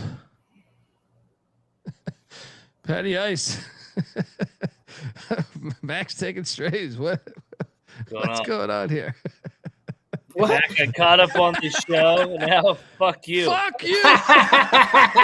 And fuck you too, motherfucker. What? He tuned in hour 3. Now he's like, fuck you. Who's he like? Texas Tech? Fuck Texas Tech and your Moneyball team. We're gonna end your season on Saturday. Dude, I was recently watching Coming to America for the first time in a couple years, and me and my wife were watching it, and dude, low key, it reminds me of like the scene in Lebowski where the guys he sketches out he's like, oh, what did the guy write down when he took that phone call? And he sketches out, and it's just a dick. It's just a dick. I forget about that part all the time, and it makes me crack up. Coming to America, it's hilarious. Yeah, Coming to America, when he gets off the flight from New York, from Zamunda to New York City, he goes to hail a cab, and he just steps into the road, and the New Yorker just gets out of the car and goes, "Hey, man, fuck you!" Yeah, he's like, "Fuck you too." Welcome. He thought it was a greeting. Oh, it was about Middle Tennessee. That's what it was. Okay. Yeah, there we go. There it was personal. It fucking prevented us from having a great contest week. We went 5-2. We should have been 7-0. A rigged game in the Chapel Bill game, and then that fucking Sam Houston. Don't take it personal, but fuck Middle. Right. Go Middle. We got this, Patty Ice. All right. I took Middle. I took him with the points. Yeah, he took him. What's his problem? Next up, we got Oregon, Washington. What could go wrong here? Yeah, right. Oregon laying 6.5. Has Lanning's, what is he, 2-1 or 1-2 all time against Washington? He's never won here. He's never won there. Yep. I thought this line would be bigger. I'll still take the points. No, I'm not going to bet this though, because I think Oregon is the better team. It's just a rivalry game. Give me the points, but I don't love it. Yeah, they are. Yeah. And I'm taking Washington just because of that video they just put out this week with Lanning talking shit about USC. That Lanning's gonna come to the door. Welcome for a funeral. They love the whole they're for clicks, we're for hits. And then they have like a 10-minute Nike produced Steven Spielberg film coming out with 2 different uniforms on for each half. Go fuck yourself, Oregon. This is why I hate Oregon and their fucking fans and their goddamn money ball up there acting like they're an underdog. You have Phil Knight running your goddamn team for fucking 30 years. It's insane. But they are the better team than Washington. But I'll take the Sailgate with the points, no bet. Mac, what are you doing here, buddy? I'm going to be on the home dog. He's never won here. This is fun. Dude, they're good in this building. What, they lost one game? They lost Ohio State. And that Ohio State game got dressed up at the end. That was a ball game. Washington had some killer turnovers. Damon Williams and company, I think, make enough plays. And we're getting Oregon off of the USC click scheme. I'm all over Washington. Lock it up. Bring us up on the money line. Let's go. Money line, Mac. Lock it up, them dogs. It's going to be a fun game. This card is incredible, by the way. This is by far the best week. Next week, or next game, is the ultimate game. Does Oregon, by the way, need to win that for the playoffs? I'll tell you what. If Oregon loses that game and these guys on the left win that game, I think the team on the next slide should be in over Oregon. I mean, there's a lot of talk about Vandy. Except for that fucking whore mom of his fucking shaking her ass all over the goddamn for the menfolk. I don't like that one bit. Vanderbilt. Oh shit! Tribeca Capital coming in with another $100. Washington for fun. I'm with Mac. There we go, Tribeca. Tailgated, motherfucker. There we go. Fucking legend. Get like a live. Go. Tailgating Mac. Going into the Great Northwest. Open up that piss snatch for Theo Vaughn. Get the fuck out of here with that shit. I want to take Miss Pavia out on a date too. Diego. I would just love to watch it. Get her up to Morgantown. Show her that hot tub. No, Miss Pavia. I would up to Diego to get the Heisman. So all year, you might remember, like back in, I don't know, May or something, Diego Pavia had comments about them being the best team in Tennessee, and they're going to prove it this year. Well, here's your chance to prove it. Goddamn right. You win, you're probably into the playoffs. I mean, the only thing I will say is probably just because I don't think they respect Vandy because of the 100-year history there. Yeah, I'm in. I'm not getting pissed on them. I got pissed right in my fucking face last week. I'm done. I'm done. Vandy lock. Let's go, Diego. You had LV style. You got pissed off. I did. Let's go. Lock. Mac? The wrong team is favored. And if they win I'm this sorry. game, I forgot to say the line, by the way. Tennessee's laying 3.5. yeah, the wrong team's favored. I agree. Pavia goes in, completes the magical year. They win double-digit games. Ever since everybody said he can't throw the fucking ball, he's averaging over 400 yards through the air a game. He fucking runs for another 100. He's ran for 3 touchdowns over the last 3 games. He's thrown for 13. He's going to light up Tennessee. They're going to beat Tennessee, and he should win the motherfucking Heisman, and they should be in the playoff. Let's go, Vandy. Let's go, Vandy. Let's go. Let's go, man. Let's go. I love Double this lock. team. Jerry Can Kill. Can it be triple? Yeah, triple lock. I'm out of the business of fading the pisser. Are you kidding me? Yeah. Fulmer's a favorite too. Get out of here with this. Yeah, shit. let's go. Let's go. Welcome to the party, pal. Triple lock on these doors.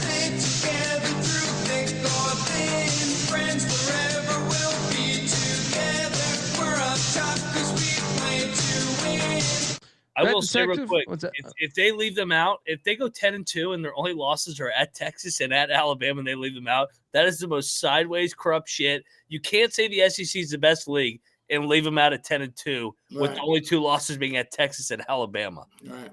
I mean, I'll also add in that, and the pisser should be in New York for the Heisman. Oh my God, it shouldn't even be discussed. He should win. Right. He's got the most yards from a quarterback position, all-purpose yards or whatever the fucking stat is, and he's lighting teams up now. they've also played 5 away games compared to Georgia's 3. Yes. You know what I mean? Like, come on. I mean, the fact they're going to give it to Mendoza is a joke. Yeah. Obviously, way better than Mendoza. Way better than Mendoza, and his numbers are—it's not even close. Well, I think it's obvious. Like Mendoza's going to be a better pro prospect or whatever. But it's like if you took Pavia off Vanderbilt, they'd be like a 5-7 team. Yeah. If you took Mendoza off, they went to the playoffs last year with Rourke, and he was injured with a torn ACL like half the fucking season.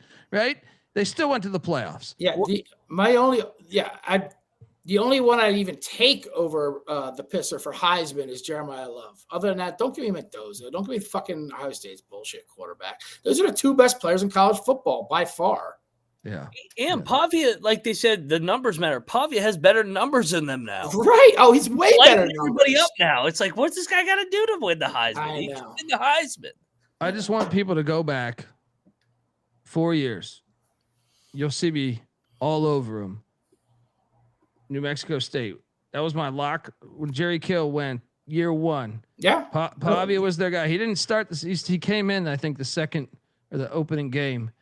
They started somebody else. I'm drawing a blank. It was like you're in the ground floor on this piss Yes. elevator. I got this was a smash play. He's a football player, man. He absolutely at quarterback. Those are rare these days to actually get a football player at quarterback.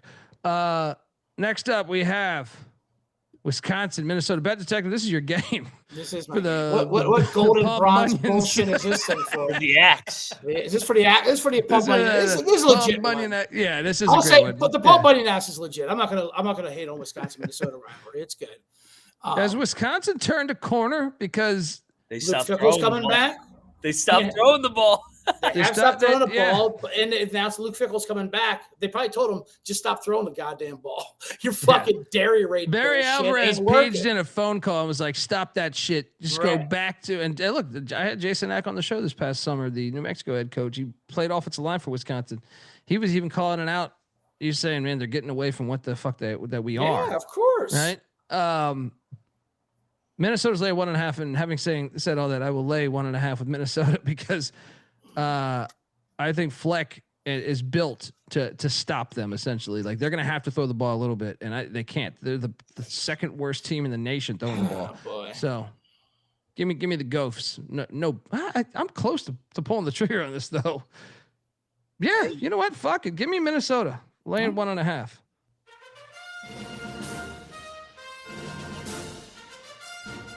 Mac? What was the win total on Wisconsin again? No, they already hit. No, it was. I think it was 5. I think it was 4.5 or 5. But they hit their Big Ten win total over. I think it was 4.5. I think Wisconsin's going to win here, man. The road team has won the last 3 series here. Check the picks page. I'm probably going to bet Wisconsin. I think they found something. They're going to win this game like 9-6. They're back to their roots. Yeah. Kevin in the chat saying, who would you rather play right now, Wisconsin or Tennessee? I'll take my chances with the Badgers. Tennessee did look good last week in the swamp. Oh, that's another reason to fade Tennessee. They beat Florida for the first time since like fucking JFK. Yeah. Bet Detective, are you taking the Badgers? I'm taking the Badgers. I'm not locking them. This game's a straight up pick 'em to me. We were on the Gophers last week. They looked dead in the water. Then they looked like a lock. Then they looked like a lock, and then somehow they backdoored it. It was amazing. It was an amazing ride. At the same time, now they're coming back here. This is a great rivalry. Wisconsin, as soon as that extended Fickle, they have turned a corner. I was on the money line last week versus Illinois. I was on the money line a couple weeks ago. But they're winning in weird ways. I will give them that. I want to say they're the better team. They are. That doesn't mean anything in this game. Are they catching 2 here? 1.5 I'm seeing right now. So 2.5 earlier. Either way. All right, give me Wisconsin. I'm not locking it, though. Next Did you up. lock Minnesota? I did. So are we battling? Give me a battle for the Axe. Yeah, battle for the Axe. Give me Luke Fickle and company. And I do not talk about Southern Miss anymore. I'm getting another drink. We got a battle. Dundee on the Gophers. Mac on the Badgers.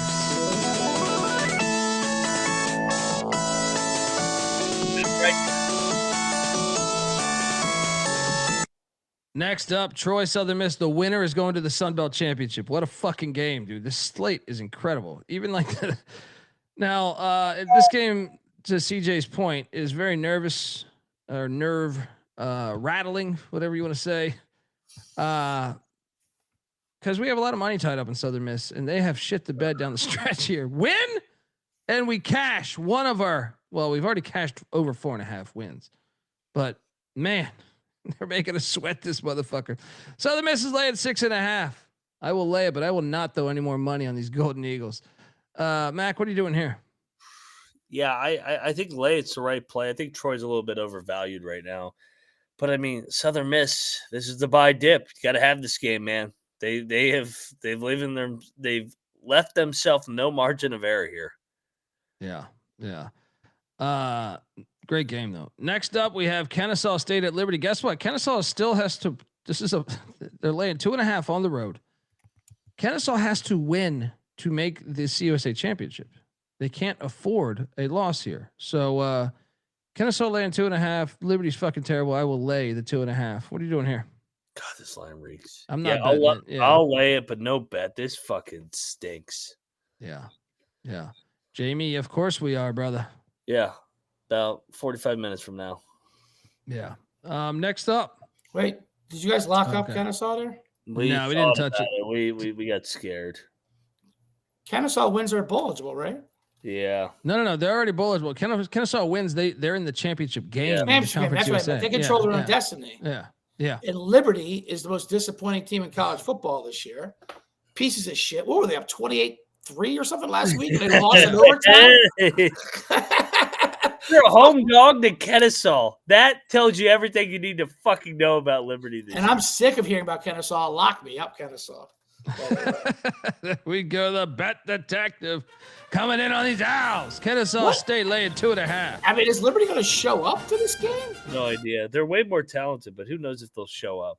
They have double the budget of anyone in this goddamn conference. I think triple. I think they have triple the budget of anyone in this conference. I can't believe they're a home dog to fucking Kennesaw. I can't believe they're 4-7. Breaks off them.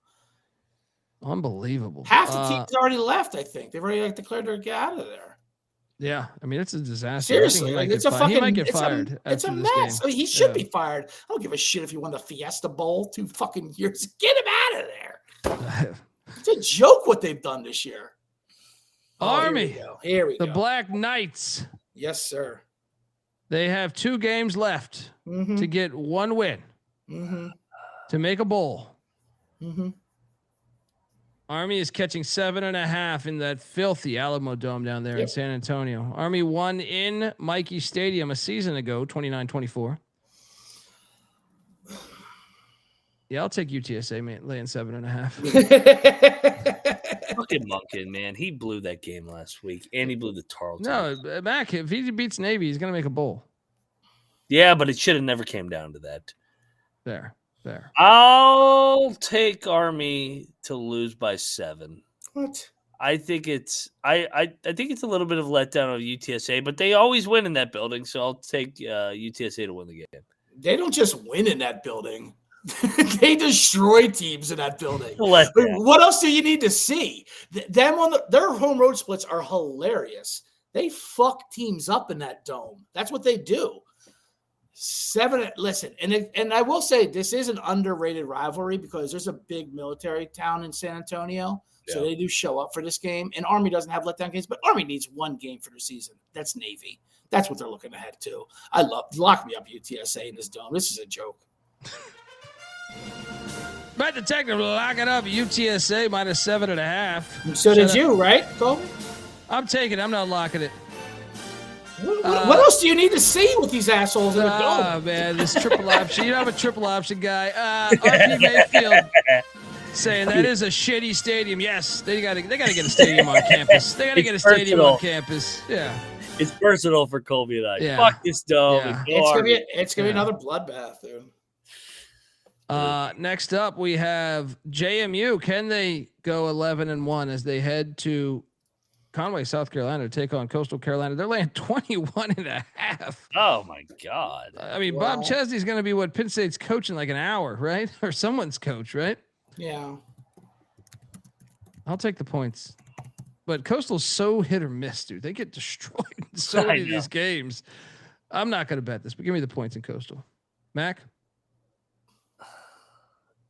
What? Go ahead, Mac. Do you want to bet JMU? I mean, Collier's out. That was their whole fucking that was their whole redemption tour. And now he's out. Now they're back to Coastal Carolina. Of course JMU is going to I mean, come on. I'm out on this game. I don't know. Like when Coastal loses, they lose. Yes. They lose and that's by exactly 40, what's going to happen here. I mean, listen, it was a fun ride with Collier. It was. And then it went to shit. It's over. It's over with. James Madison was just like 49-10. You locking it? Bet the yeah, of course I'm locking James Madison here. Bet Detective going in on these Dukes. Shout out to Patty C. They think you're Patty C now because you're fucking locking up the Dukes minus 22.5. Well, that I'll give them that. They also think Kramer's Patty C. These fucking drunks. These degenerates. Yeah, these degenerates think everybody's Patty C. Mac, what are you doing for the record? I'm taking the points. I'm not betting this fucking game. Collier's out. It's over with. Next up, we got Saudi Arabia State in the Sunshine Showdown. Get your shirt in the SGPN stores. They take on the Florida Gators. Something. All right, Norvell's back. Florida. So Florida State announced. Florida State announces Mike Norvell is back next year. Florida still laying 1.5. I'm gonna lay it with Florida. It's still a rivalry game. I have no idea here, but like Florida State looks like they quit. It's at the Swamp, so it's like I don't know. I'm laying it with Florida. No bet. Mac. I'll lock up Florida State. This is it. They're playing for a bowl, by the way. Yeah. This is for a bowl game. I think them bringing back Norvell, the vote of confidence. They get up for one game to beat their rivals. I think they're more together than Florida. Florida has quit. They're going to play this game. They're the more talented team. That means nothing. I mean, it means nothing. Yeah, I mean, I certainly can't lock this up, but I'll take the Gators. Give me the Noles. They finished strong here, 6-6. Although I don't mind a bump, like hearing Norvell's coming back for the team, kind of like Dicko with Wisconsin. I don't mind that angle. Yeah, 1 game bump, get to a bowl game, and they can tickle themselves all off season. I don't mind that. Great rivalry. Moneyline Matt going in on the Seminoles. So we get our kicks doing the Seminole rap. We are the Seminoles of Florida State. We know we're good, some say we're great. Our goal is simple, best in the land. Rocking to the beat of the Modern Cheese Band on Saturday night. We'll start our stuff to show the nation that those are tough. When other players Wait for the bridge. Wait for that bridge. All right. They all know we just be chilling. Fire. All right, I switched my opinion. Lock me up the Gators. Woo. After that, you're either Gator or you're Gator bait. There we go. Now we're talking. It's good to have action on this game. Yeah, you got to have action on that game. Yeah. When Tebow said, I went down to the swamp and I realized only Gators come out alive out of the swamp. They have fun sayings. We got a battle. Bet detective on the Gators. Mac on the nose. Yeah. I was just going to say, how far have we come with Saudi Arabia State being the rip on them? When I was growing up, they were called Free Shoes University. That was the big crime. That was the big crime they did. They gave out free shoes. Imagine if that was actually a scandal now. Yeah, unbelievable, right? Now we're talking about blood oil money.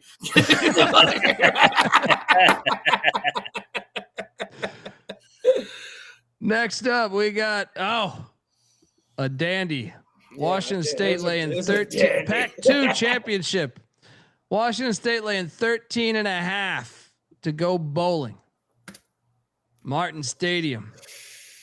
Second matchup of the season between Oregon State and Washington State. I'll lay it with Washington State. No bet. Mac? Yeah. So second meeting in 4 weeks. Oregon State beat him 10-7. Since then they've lost every game. Wazoo's played well the last couple weeks, but Oregon State for whatever reason gets up for Wazoo in the Pac-2. They've won the last 2. Give me Oregon State. That's a fringe lock. That's a lot of points for the Pac-2 championship. Bet detective, what are you doing here, man? What time's this game? Is this Pac after dark? This is at night. This is at Pullman. Actually, no wait. In Pullman, it's only 3:30. How is this not Pac? How is this not the late game? Right. This has to be a Pac after dark game. This ND Stanford should be in this slot, and Oregon State, Washington State should be at night. Yeah. Border battle. Yeah. Listen, Oregon State, after losing to Sam Houston, not even showing up to Tulsa was hilarious. I was on Tulsa. Yeah. But this game. But I agree with you, Mac. I do think they show up here. I'm no lock, but I'll take the points here at the beef. Next up, we are going to Tampa. Holy fuck. Where the Rice Owls. How many rivalries are playing this week? Does anyone see their families? Rice is catching 27.5. Give me the points. Galesh is interviewing for something. All right. We should lock Rice. It's for a bowl game in year 1 for Scotty Abel. Let's do it. Yeah. Well, let's do it for Johnny. Yeah, you have to twist his arm about locking up Rice and their bullshit. Their Temu version of the triple option. They run. Galesh is thinking about his next gig. Patty Ice, I will have a football show tomorrow breaking down the FCS playoffs. Bet detective, are you taking the Rice Owls? What's the number? 27.5.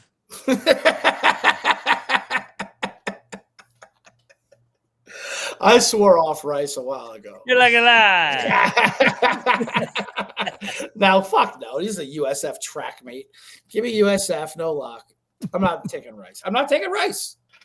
Maryland this is the worst game. This is the worst game of the whole fucking slate. I'm taking a piss. Maryland is playing Michigan State. Maryland is playing Michigan State at Ford Field. What? I mean, yeah, this is just awful on so many levels here. This is the worst game of the whole fucking week. Michigan State is laying 3.5. I'll take Sparty because Loxley loses these games, but I will not watch this game. I will not. I have 9 TVs. This wouldn't even. I'll put a fucking NAIA week 1 game on over this shit. I mean, absolutely not. Will I take Michigan State here?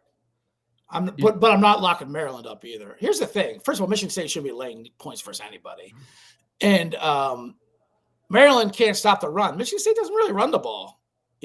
I think it matches up pretty. I think Maryland's actually live here on the money line. Not that I give a fuck. Like you said, I hate this game, but I'll take Maryland. No lock. They've been playing okay. They actually played decent versus Michigan, but they can't stop the run. Michigan State does not run. Michigan State should not be laying a big number versus anyone. 3.5 for them is a big number. Michigan State's got to stop doing this Michigan Ford State Field stinks. game. They keep doing this Ford Field bullshit. Who's showing up to this game? You could not give me free tickets. There's going to be more people at the Michigan, Detroit. Michigan Panther DC Defender game than there is going to be at this one. They're handing out flyers, giving out free tickets for this thing. No one is going to East Lansing to the Ford Field for this game. Yeah. Absolutely nobody. You are looking live, and Sparty entering this game on an 8-game losing streak, and Terps on a 7-game losing streak. Right. So is Jonathan Smith fired after this game went regardless? Yes, he's going to be fired because I'm locking up Maryland. This is the Loxley get-up spot. Oh he my got the God. Contract extension. He's going to hit the over on the win total, 5 and 7, and Loxley's back at Ford Field with 2 people there. Money Love Mag locking up the Terps. Wow. I like Maryland there too. 4.5 is not the only. You're locking it too? You know what? Make it a lock. That's crazy. This is karma. This is karma for playing that game. Yeah. Double lock for Maryland from the Mac in the Box. This should be constant. Hey, the over-under for the win total was 4.5. Over-under for people in the motherfucking stand. This is the worst game of the season, and I don't even think it's close. Wait, there was one. Maryland UCLA was up there. Like, Maryland's involved with all the worst games of the season. But that one's at least at the Rose Bowl. This is at fucking the Lions Stadium. That's true. That is true. This is the worst game of the whole season. This it's certified. This is, I think, the worst game of the whole season. And Loxley covered that other one at UCLA. It's true. Loxley's back because he covered. Give him a shitty game and Loxley will cover it. Next up, we have a huge game in Scott Stadium. I can't wait to watch this fucking game. Virginia Tech's won 19 of 20 against Virginia. The Wahoos, the one year they did beat them, they went to the ACC championship. If they beat them again this year, they're going to the ACC championship. Virginia laid 8.5. I have to take the Hokies plus the points. They're playing with house money. Philip Montgomery's a good coach. Virginia, I don't think can separate. Virginia Tech played well last week. They actually only were outgained by like 15 yards from Miami. They just couldn't get fourth and shorts and turn the ball over a little bit. I'm on the Hokies plus the points. I do think Virginia's going to win the game, but it wouldn't shock me if Philip Montgomery and the Hokies got it done because Virginia plays a lot of close games. We've seen it all year. But give me the Hokies, gobble, gobble, and give me the points. Mac? So obviously I live in the state of Virginia and know a lot of UVA fans. They are very, very confident this week. And I'm like, have you not lost 21 out of 22 in this rivalry? They go, we're way better than Virginia Tech this year. We're going to kill them. I'm like, oh, Virginia Tech played solid last week, man. Dude, I've got flashbacks of the 07 backyard brawl. All you got to do is win and you're fucking in. This is where UVA fucking shits themselves. Pukes all over. This is a Hokie fucking money line play. UVA shits the bed. Wahoo fans are fucking cocky as fuck. Fade. Give me Vodtech. Double lock on these Hokies. Bet Detective, it goes to you. Triple lock. And I will say UVA are the worst fans. Oh, they're the worst. And maybe in the country. Pretty girls, not very intelligent. Oh, gorgeous fucking girls. one of the places where every woman I love, every dude I hate. Yeah, that sums up UVA. That is completely. pretty spot on. I mean, Jesus Christ, they have nothing but smoke shows there. But they're the men. They think they're fucking and more. They think they're the South, but they think they're intelligent South. They're the fucking worst. They are the worst. Oh my God. I hate them. Yeah. I know you love this stadium, but yeah, Vatek's playing good ball in a rivalry game. Give me 8.5. I'm saying 9.5. Give me Vatek in the points. Let's go. Triple lock. It is a great stadium. Get out to this game. Best and look, we shit on Virginia fans, but you guys are responsible for the greatest field storm I've ever seen in my life. Going back to Florida State. And Virginia has a great year, but yeah, they've also been very lucky. Delay a lot of points there. This is too much for a rivalry game. Triple lock on these Hokies.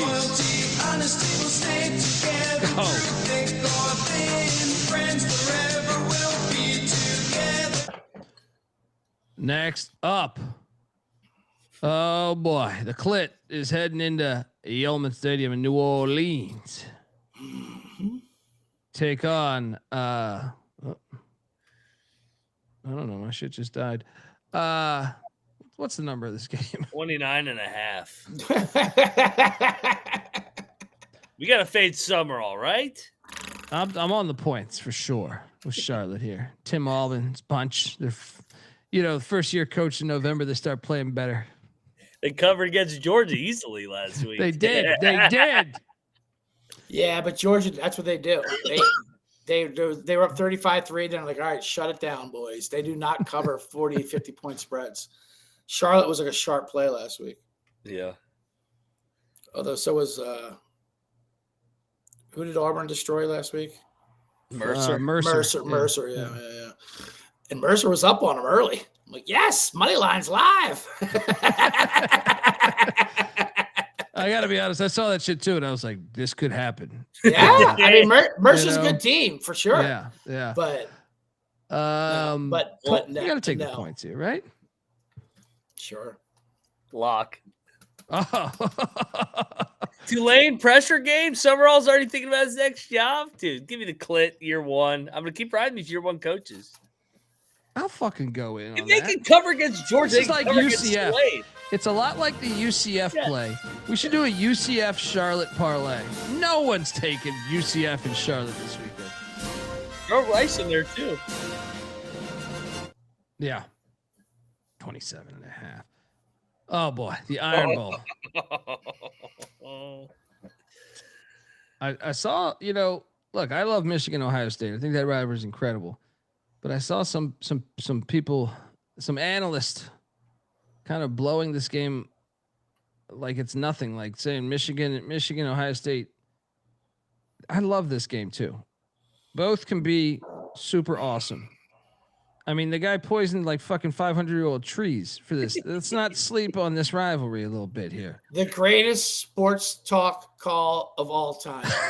Sports radio talk call of all time. When he says he poisoned the trees, and the Alabama sports talk goes, ha, you're kidding, right, buddy? No, I did. I had it. And he goes through the chemicals he used. He's like, I think that's a federal crime. I don't care. Roll damn tide. The best part. And then he hung up. Roll damn tide. No. But there's one point he goes, but those trees will die. Mark my words. They'll die. It'll take years, but they will die. Oh, I poisoned them. Roll damn tide. And nobody says I should say this, but roll damn tide. Right. And those talk show hosts, when they realize he did it, like, it's a crime you submitted to. Don't think that's cool, buddy. It was the best. It was the best because he was like, no, it was almost like he was second guessing him. He's like, no. Those trees will die. No, trust me. When I lay down, there's a whole metal high. They're all gone. And that man became a senator of Alabama. Oh boy, yeah. What a great fucking time. Yeah, we got the Iron Bowl, folks. This to me is everything that is college football, man. Yeah, Iron Bowl's amazing. Yeah. Question for you. With the change in TV broadcasting, this was always a 3:30 CBS game. I don't remember the last time this bitch was fucking 7:30 at Auburn. I mean, it's already jumping. Now you're putting it in prime time? Woo-hoo. It's a Auburn good is point. going to be on fire on Saturday night. I want to say late 90s, early 2000s, they might have had some, but you might But maybe it's that's been, just. but it's been yeah. a minute, right? Like Yeah, I for always sure. remember 3:30 Saturday, CBS. Now with Yep. an ABC, this place is going to be hopping for And all. today is the anniversary of the Kick Six, Oof. which happened 12 years ago. I know that's Everyone in the remembers afternoon. where you were when you saw that shit. That was like the Yeah. JFK assassination. Yeah. Right? So you remember? I know where I was when the kick six happened. Oh yeah. I know where I was. I was on a tour of the Vanderbilt mansion with my ex-wife's family. Furious. Oh, honey. Furious that I was missing a goddamn fucking Kick Six.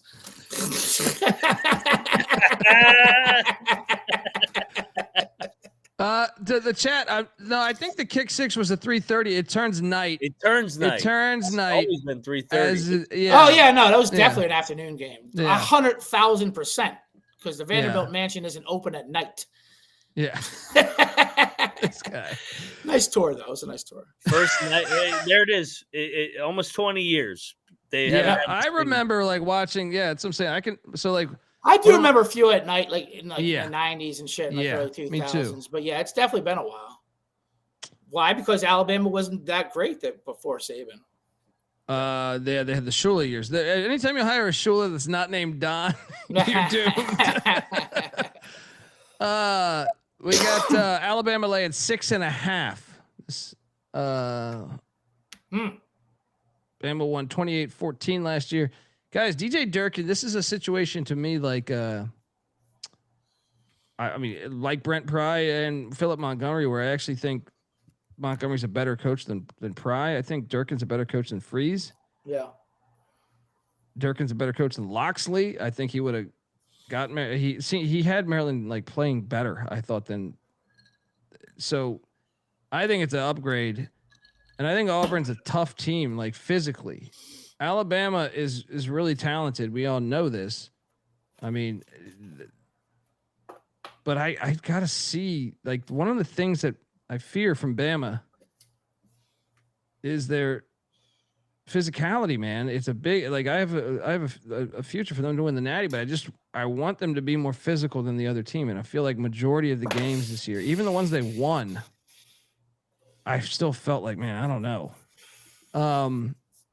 I'll take Auburn in the 6.5. I think the money line's live. Durkin's trying to get this job. I'll take a shot on it. I'll take a shot. At least like you get the 6.5 covers your ass, you know, because these games are crazy. Remember the last time we were here, we had the 4th and 26. Yeah, that was insane. The time before that was the 2-point conversion game. Yeah. Right. Yeah. And then the time before that, Auburn beat their ass there. Or 4th and 31, whatever it was. Yeah. This has been a house of horrors for Nick Saban. Now we're getting DeBoer going there in prime time. Yeah. I mean, the dogs are biting this week, guys. Or barking this week, I think I'm supposed to say. It's a long show. Sharks, the fish are biting this week. Bark is cover, bites a money line. There you go. I think They're both live. biting. I think both are happening here. I'm locking up Auburn. Mac, you're in on these Tigers? War Eagle? Yeah. Would you say bark is cover, bite is money line? Yep. Bite. Yeah. Auburn wins. Durkin knocks out Alabama for a second straight year. We're going to have a nice conversation on Monday about the future of Alabama. Vandy goes into the playoff. Alabama out. Let's go. War Eagle. They get it done. Triple lock on these Auburn Tigers. Plus 6.5.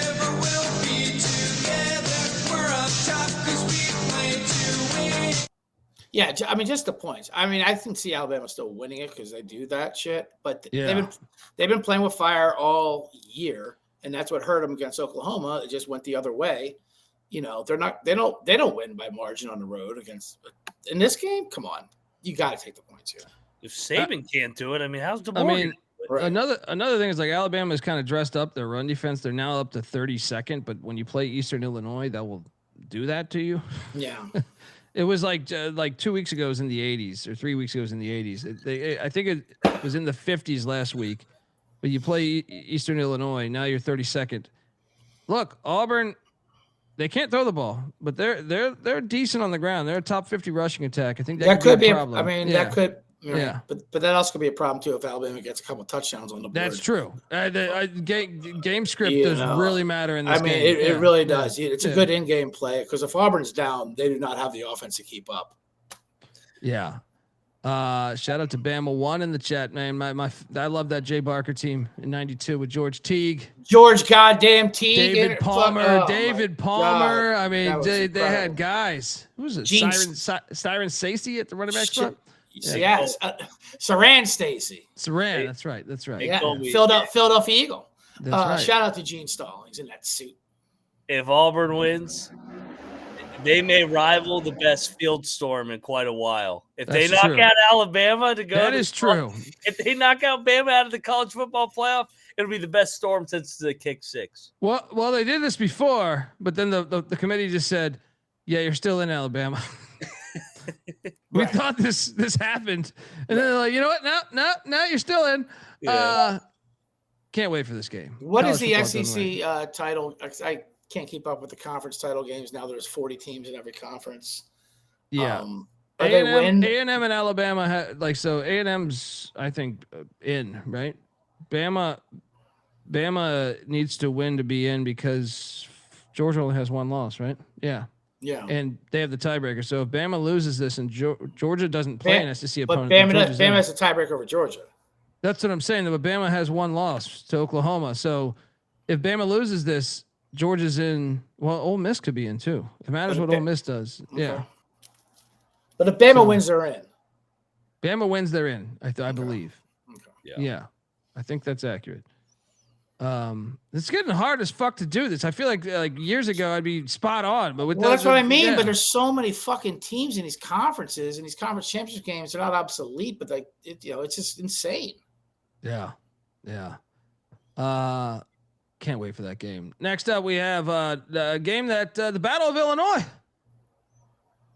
Northwestern. Man, Bielma, what a dud last week against your rivals. But this is another rival. Illinois is laying 6.5. Northwestern made a bowl game last week. I'll take the Illini -6.5 to cap off an 8-win season. Mac?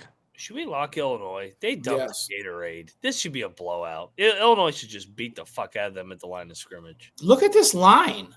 What is it, 6? 6.5, yeah. They're laying 17 against Maryland. They're laying fucking 14. When they covered both of those, and those teams are the same exact thing as Northwestern. Northwestern's been a little bit better, but you're right. They dumped the Gatorade. This is a smash spot for Illinois, I think. Yeah. Yep. 8-win season. I'm not gonna lock it, but I'll take the Illini. You guys are locking. Oh, I'm locking Illinois here. Yeah, right. Double lock on these Illini. Northwestern's getting too much credit with that number. This number should be at least 9. Dude, this slate is unbelievable. It is. Great. It really is. What could happen here? You gonna be at this game, buddy? I'll be at this game. I'll be at this fucking game. Get the fuck out of here. Cross City Classic. UCLA all mixed up. They don't know what to fucking do. All right, they need to stay at the Rose Bowl. They're all fucked up right now. They don't know who's their coach. I don't know where the fuck they're playing. I don't know where the money's coming from.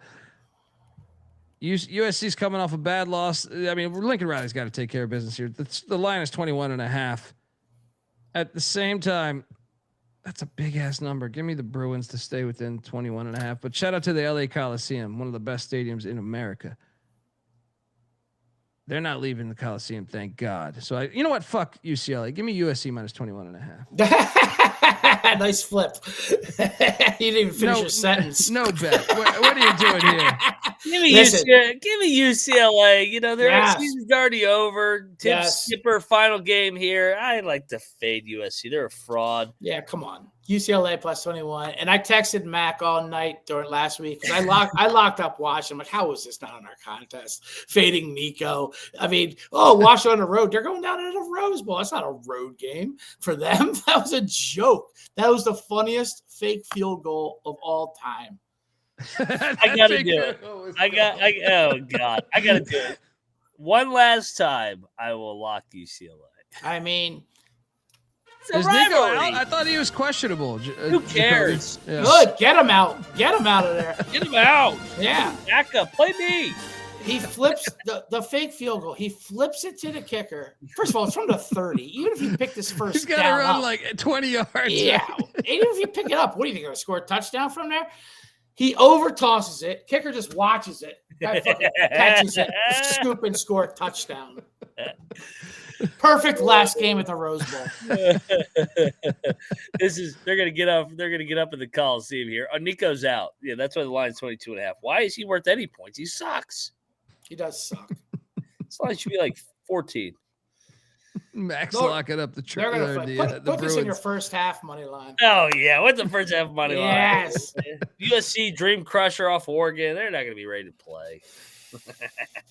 Shout out to Mike in the chat. They'll be ready to bury UCLA in the second half. That's why the first half is the play. I still think that's the second worst fake field goal. Look up Jim Zorn and the Redskins. Yeah, for sure. That was twice. Bad, he did it twice. Against down. the Giants. Yeah. Next up, we got a big one here in Carter Finley Stadium. Chapel Bill's first words were beat Duke. That didn't work out in his first attempt. In fact, the Belichicks have never beaten Duke. Maybe he can take care of the pussy pack because NC State's laying 7.5. NC State, Doran has fucked up North Carolina over the past few years. I'll take the points though. NC State's going to win the game, I think. But give me the points, Mac. I'm locking Carolina, man. I think that they've been playing all right the second half of the year. NC State got their bowl game. I know there's a rivalry. I think this is going to be just like the Duke game, back and forth, fun game. Give me North Carolina, the Tar Heels. Lock it up. Moneyline McIntyre go with Chapel Bill. Shout out to Kevin Fell giving us $10. He's talking shit about Durkin. Appreciate you, brother. Everyone coming after Durkin in the chat, in the tip chat too. They're tipping to talk shit on Durkin. I will put money out of my pocket just to say Durkin's a piece of shit. That's why I respect the chat. You guys are lit. Listen, these coaches have it out for Belichick. We just talked about the worst fake field goal. That was the best fake field goal of all time. I mean, that was the best. It really was. It fucked us on the card and all that, but I mean, they hate Belichick. And Carolina's playing way better. I do love the way they're playing, and I know it's a rivalry game, but I think NC State puts it on them. I think they win by 2 touchdowns here. I'm not locking it, but I'll take NC State. Next up, we got SMU heading to Cal. Cal fired Justin Wilcox, so I thought it was like doing one of the best coaching jobs in America. Yeah, we don't lose to Stanford. We were on Stanford. We were on. I mean, come on. 2 defensive touchdowns, like that was. Yeah. How do you not take a knee before the first half? What were they doing? Just running the ball, then the scoop and score. Just take a goddamn knee. Here's the good news, though. They should have fired him at halftime. Their interim head coach is our boy, friend of the program, been on the show, Nick Rolovich. Let me tell you something about Nick Rolovich. He can coach fucking football. All right. Sure. One of the best coaching jobs I thought in the past 10 years is when he took over for Norm Chow at Hawaii. They were so bad. In year 1, he took them bowling. Guys, I think this is another one where you can make the debate. I think Wilcox is a good coach, but I think Rolovich is a really good coach. He would not have been fired at Washington State if it wasn't for some bullshit. I'm on. What am I getting here?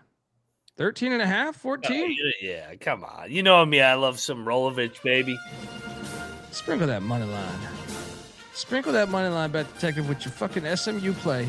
You battling us? You battling us? You know goddamn well. The same Boston College, all right? The same Boston goddamn College. Well I'm battling. SMU's winning this conference.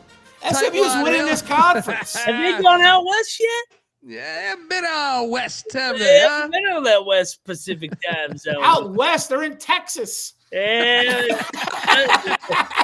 the sun is shining out there. They're in fucking Dallas, dude. Their training camp is out west. Listen, SMU is winning this conference. Like I said a couple weeks ago, grab them at plus 500. This is happening. Cal is done. After the big game, they're gonna bounce back after that shit. SMU rolls here. Lock them up. Battle. He's smoking that acid there. George W. ain't gonna know what's going on with all those lips around him. Give it Cal. See, this is where our card goes wrong. We got to do our card at the beginning of the show. After 4 hours, who knows what we're all drinking? We're all getting emotional. We start throwing things around there. Fucking coaches from the 80s. We're fucking yelling shit. No one's thinking right. We got a battle in Berkeley. Dundee and Mac on Cal. Bet Detective on these Mustangs.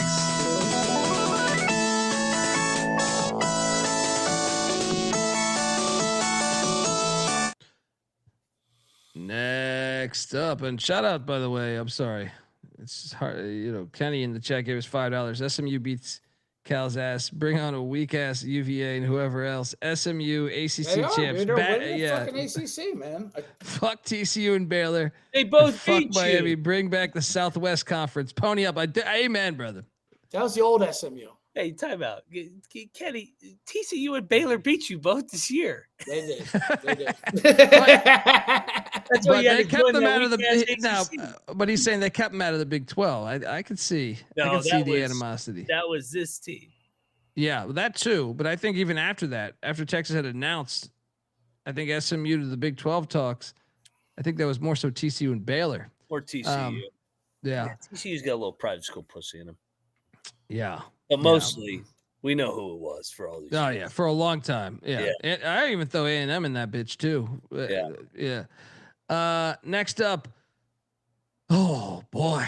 Money line. Do you guys want to get rich? Plus 250 money line. Jeff Choate and Nevada have found some. They found that they got their shit together. Finally, it took a little bit. But they finally got the boys together. All right. Carter Jones threw for a nice 58 yards last week, and Nevada won in Laradice. Right? We're going back to the well. Get this Dan Mullen shit out of here. Nevada is going to paint that cannon. Fremont cannon. Best trophy, by the way. This is my vote for best fucking trophy in the sport. Did they fire it off at the end of the game? 40 degrees. I don't know that they did that, but yeah, 40 degrees cold up there in Reno. Been up there. Come on, buddy. This is a low key. I did not know how much Reno hates Las Vegas. Oh, they hate until Las I Vegas. went. Reno until hates I Las went. Vegas. Yeah. This one is a low key kind of like Egg Bowl vibes on the mid major level. Yeah, no. I love this rivalry. Yeah, and look, this is look. We are not getting pissed on here, Bet Detective. Take the Wolfpack. Jeff Choate, man. Everybody shit on us all year. They win 2 in a row. We hit the over on the win total. Now they're going to win on the money line. Get you on a V out of there. It's going to be fantastic.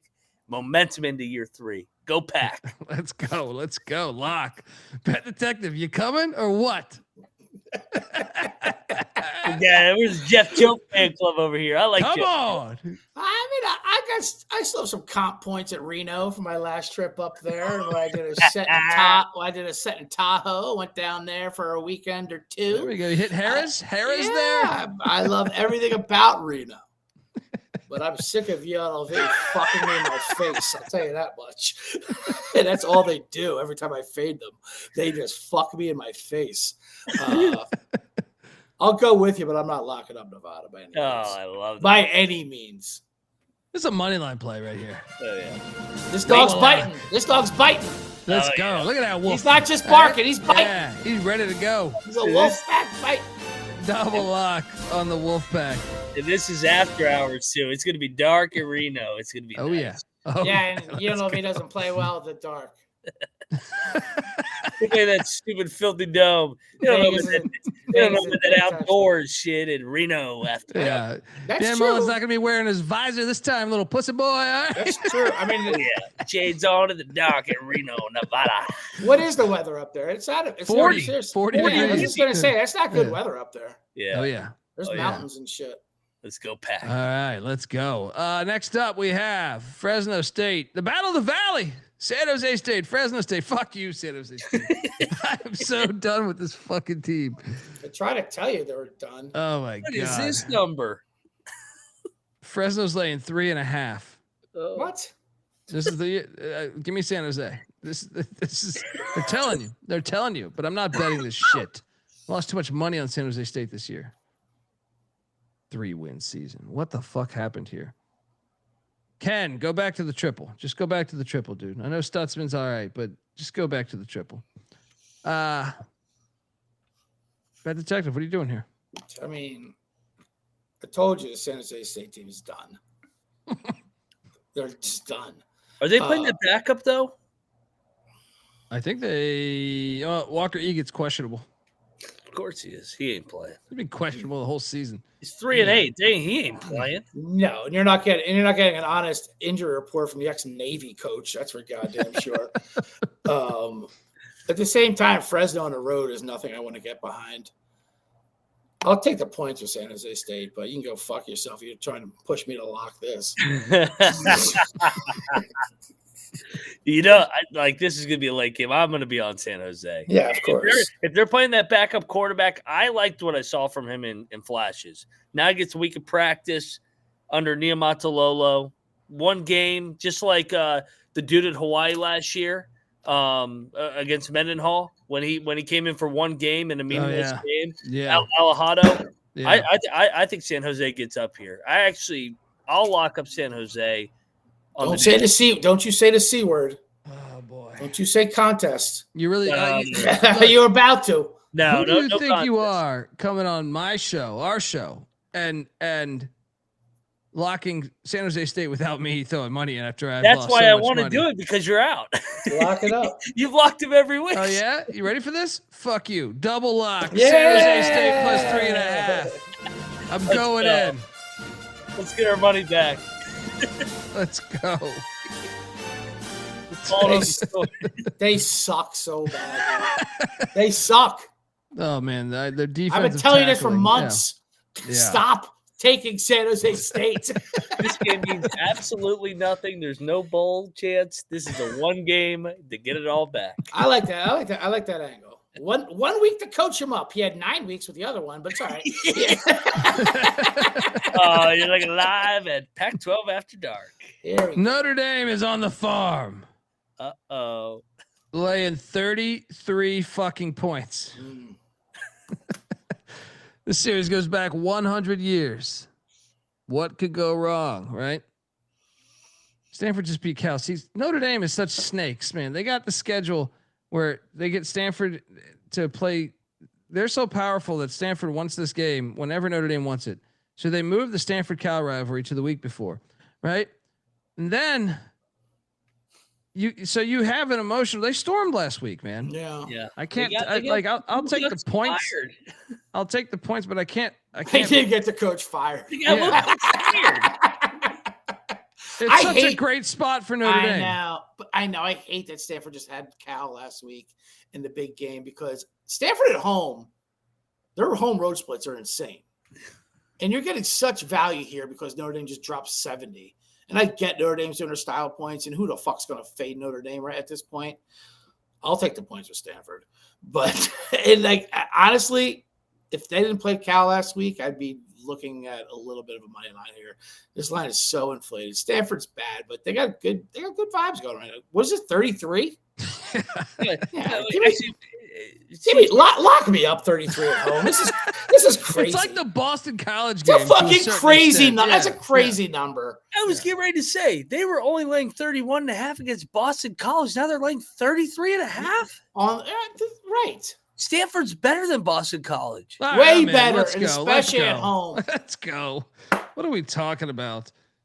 A little Bay Area parlay with San Jose and Stanford. And like I was saying, this is a late night game, right? Yeah. Yes, this is Pac-12 After Dark, 10:30. What's hilarious? I love having to make those old ass Irish Catholics stay up till fucking midnight East Coast. See if they'll make the playoff. This is winning. You're in for Notre Dame. What could go wrong? Triple lock on Stanford. First half money line, says Kevin. Yes, I agree with that.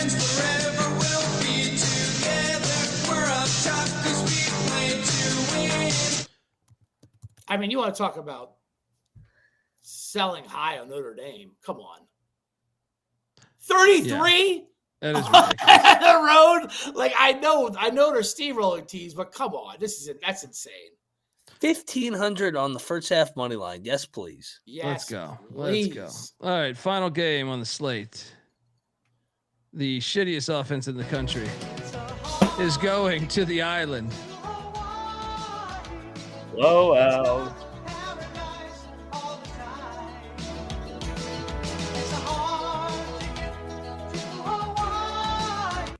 Hawaii's laid 8.5. The over under at 44.5. I will lay the 8.5. And since it's a standalone, of course, I'm going to be betting the Rainbow Warriors.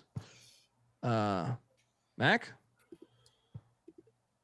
I don't see how you can make a case for Wyoming. I mean, what have their offensive outputs been on the road this year? Let me just quickly do this for you.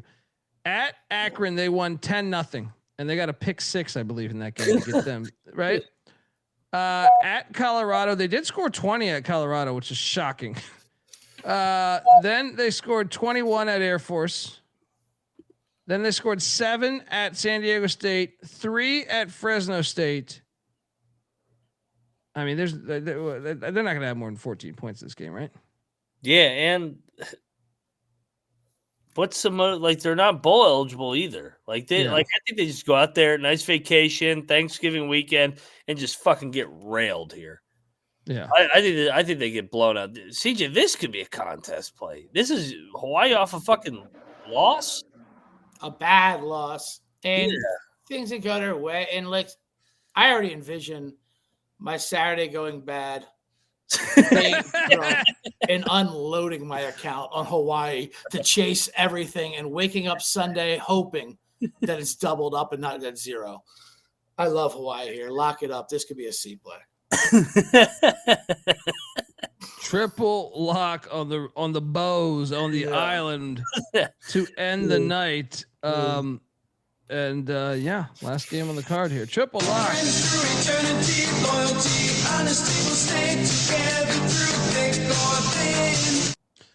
All right, that's our card. What a slate. Good. That is a fire fucking slate, man. Almost every game was a banger. I wish the contest allowed us 15 plays for this final week. Yeah. They really should with this slate and let people catch up. So I think they only paid a top 10, which is kind of gross. Yeah, we have no chance of getting that, by the way. But Mac in the Box is over 500. We've come on lately.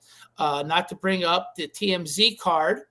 Ever since they dumped the Gatorade on themselves when they went 7-0 and talked shit on Mac in the Box, they've gone 3-11 since then. They couldn't handle the pressure. They fell apart. No big deal. Colby, do you want to defend that? I'm sure it was all right and Sean that did it. Well, actually, if you look, if you look, the floor is yours. The floor is yours. NC State was our lone win, and that was given out by me. So I will own that. Got to feel good going into the weekend 1-0. 100%. Then you go 6. 100. Dude, the USC play was the right fucking side. All right, the USC play was the right side of. But it was tough times. USC, I thought they were going to backdoor it for sure. Some of the other plays they had, though, I was actually against on that slate. So which one specifically? Call them out. Let's go. I mean, I'll load it. This is it. This is the last week. Give me a second here. Yeah, we want turmoil. We want the team to break apart.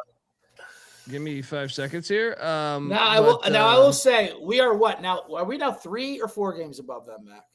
I don't know. I was pulling up the standings. Where is it? This website is so disorganized. I know, it's crazy. We're gonna deal with Westgate's website. Dome football is 44, 42, and 5, 46.5 points because they have all those ties. They have 5 ties. Yeah, they're actually only one. Were they playing hockey games in there? How do they have 5 ties? They're actually only 1.5 back of us in the point system. We're 48 and 43. Oh wow. Because we don't have any ties. Yeah, well, that's you got to be sharp, guys. Look. Well, I'll tell you what. Kobe. We're going to give you a fair shake. We're not going to we could just take your plays and win, but we're not going to do that. We're going to do our own plays. You guys, because I'm sure you're on. I can guarantee. I can call what your plays are on. I didn't see your show, but I'm sure. It's Auburn, Michigan, Pitt, all the fucking top TMZ games. We get it. We get what you guys do. Sure. Look, last week though, I just want to call out that so USC I thought was the right play. Houston -1 was fucking brutal. If their kicker can make any of these field goals. I care. Okay, Temple +8. I did play that. That was a horrible play by me. They took Utah. I took Kansas State +17.5 that game, so I was stuck in that. They had Utah. They had Utah. They also took Georgia Tech, and I was on Pitt money line, as you guys well know. So that's why Mac was rooting for Pitt, because you guys had Georgia Tech. I was like, you didn't lock Pitt up? I locked Pitt up. I was like, no way, but I'll fucking fade the TMZ. I was all over Pitt. I mean, I was all over Pitt I was back too. in like June. I just thought Utah was a terrible play. I was on K-State, but you got to just shut the fuck up and let them play what they play. So I hear you. Hey, you took the NIL money. You hit the portal. You left our show. You went to the Blue Blood Squad. We're a fucking MAC team, just trying to get things going. We're like Northern Illinois against Notre Dame. Yeah, right. Just trying to make it happen. And shout out to Northern Illinois for not playing one football game ever since beating Notre Dame, by the way.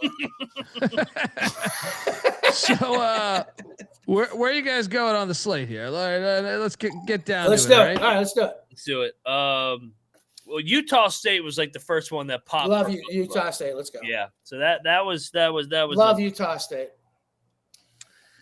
How about Delaware? I like it. So we got Utah State. We got Delaware. Hawaii. Yeah, we both loved Hawaii. Illinois. Both loved Illinois. So what does that get us? That's got us 3 favorites at a dog. Yeah, I'll just throw them out there. We don't have to lock these in, but just toss them out there. I like that though. Illinois. We both loved Clemson. Who are they playing? South Carolina? As a dog. I know. I'm not in love with that one. No? I'm not in love with that one. Let me throw it down there. We love TCU. We love TCU. All right, TCU. Yeah. I'm not ruling out Clemson by any means. We did love Georgia. We love Georgia. We don't have to throw it out there. I'll put that in pencil. Okay. We liked Air Force. We liked Air Force. So we got a couple Fridays. These are all in pencil. I know. Well, this is the first week where it's a full Friday slate. Let's see. You liked Army, didn't you? Yeah, we both loved the Mountaineers and we loved Kentucky. Kentucky's fun. Let me see what else is fun. Kentucky and Clemson are similar. Yeah. Short dogs on the road at their rival. Let's do a Utah State parlay. We like the Utes to fucking bury them. I like the Utes. Yeah, let's go Utah.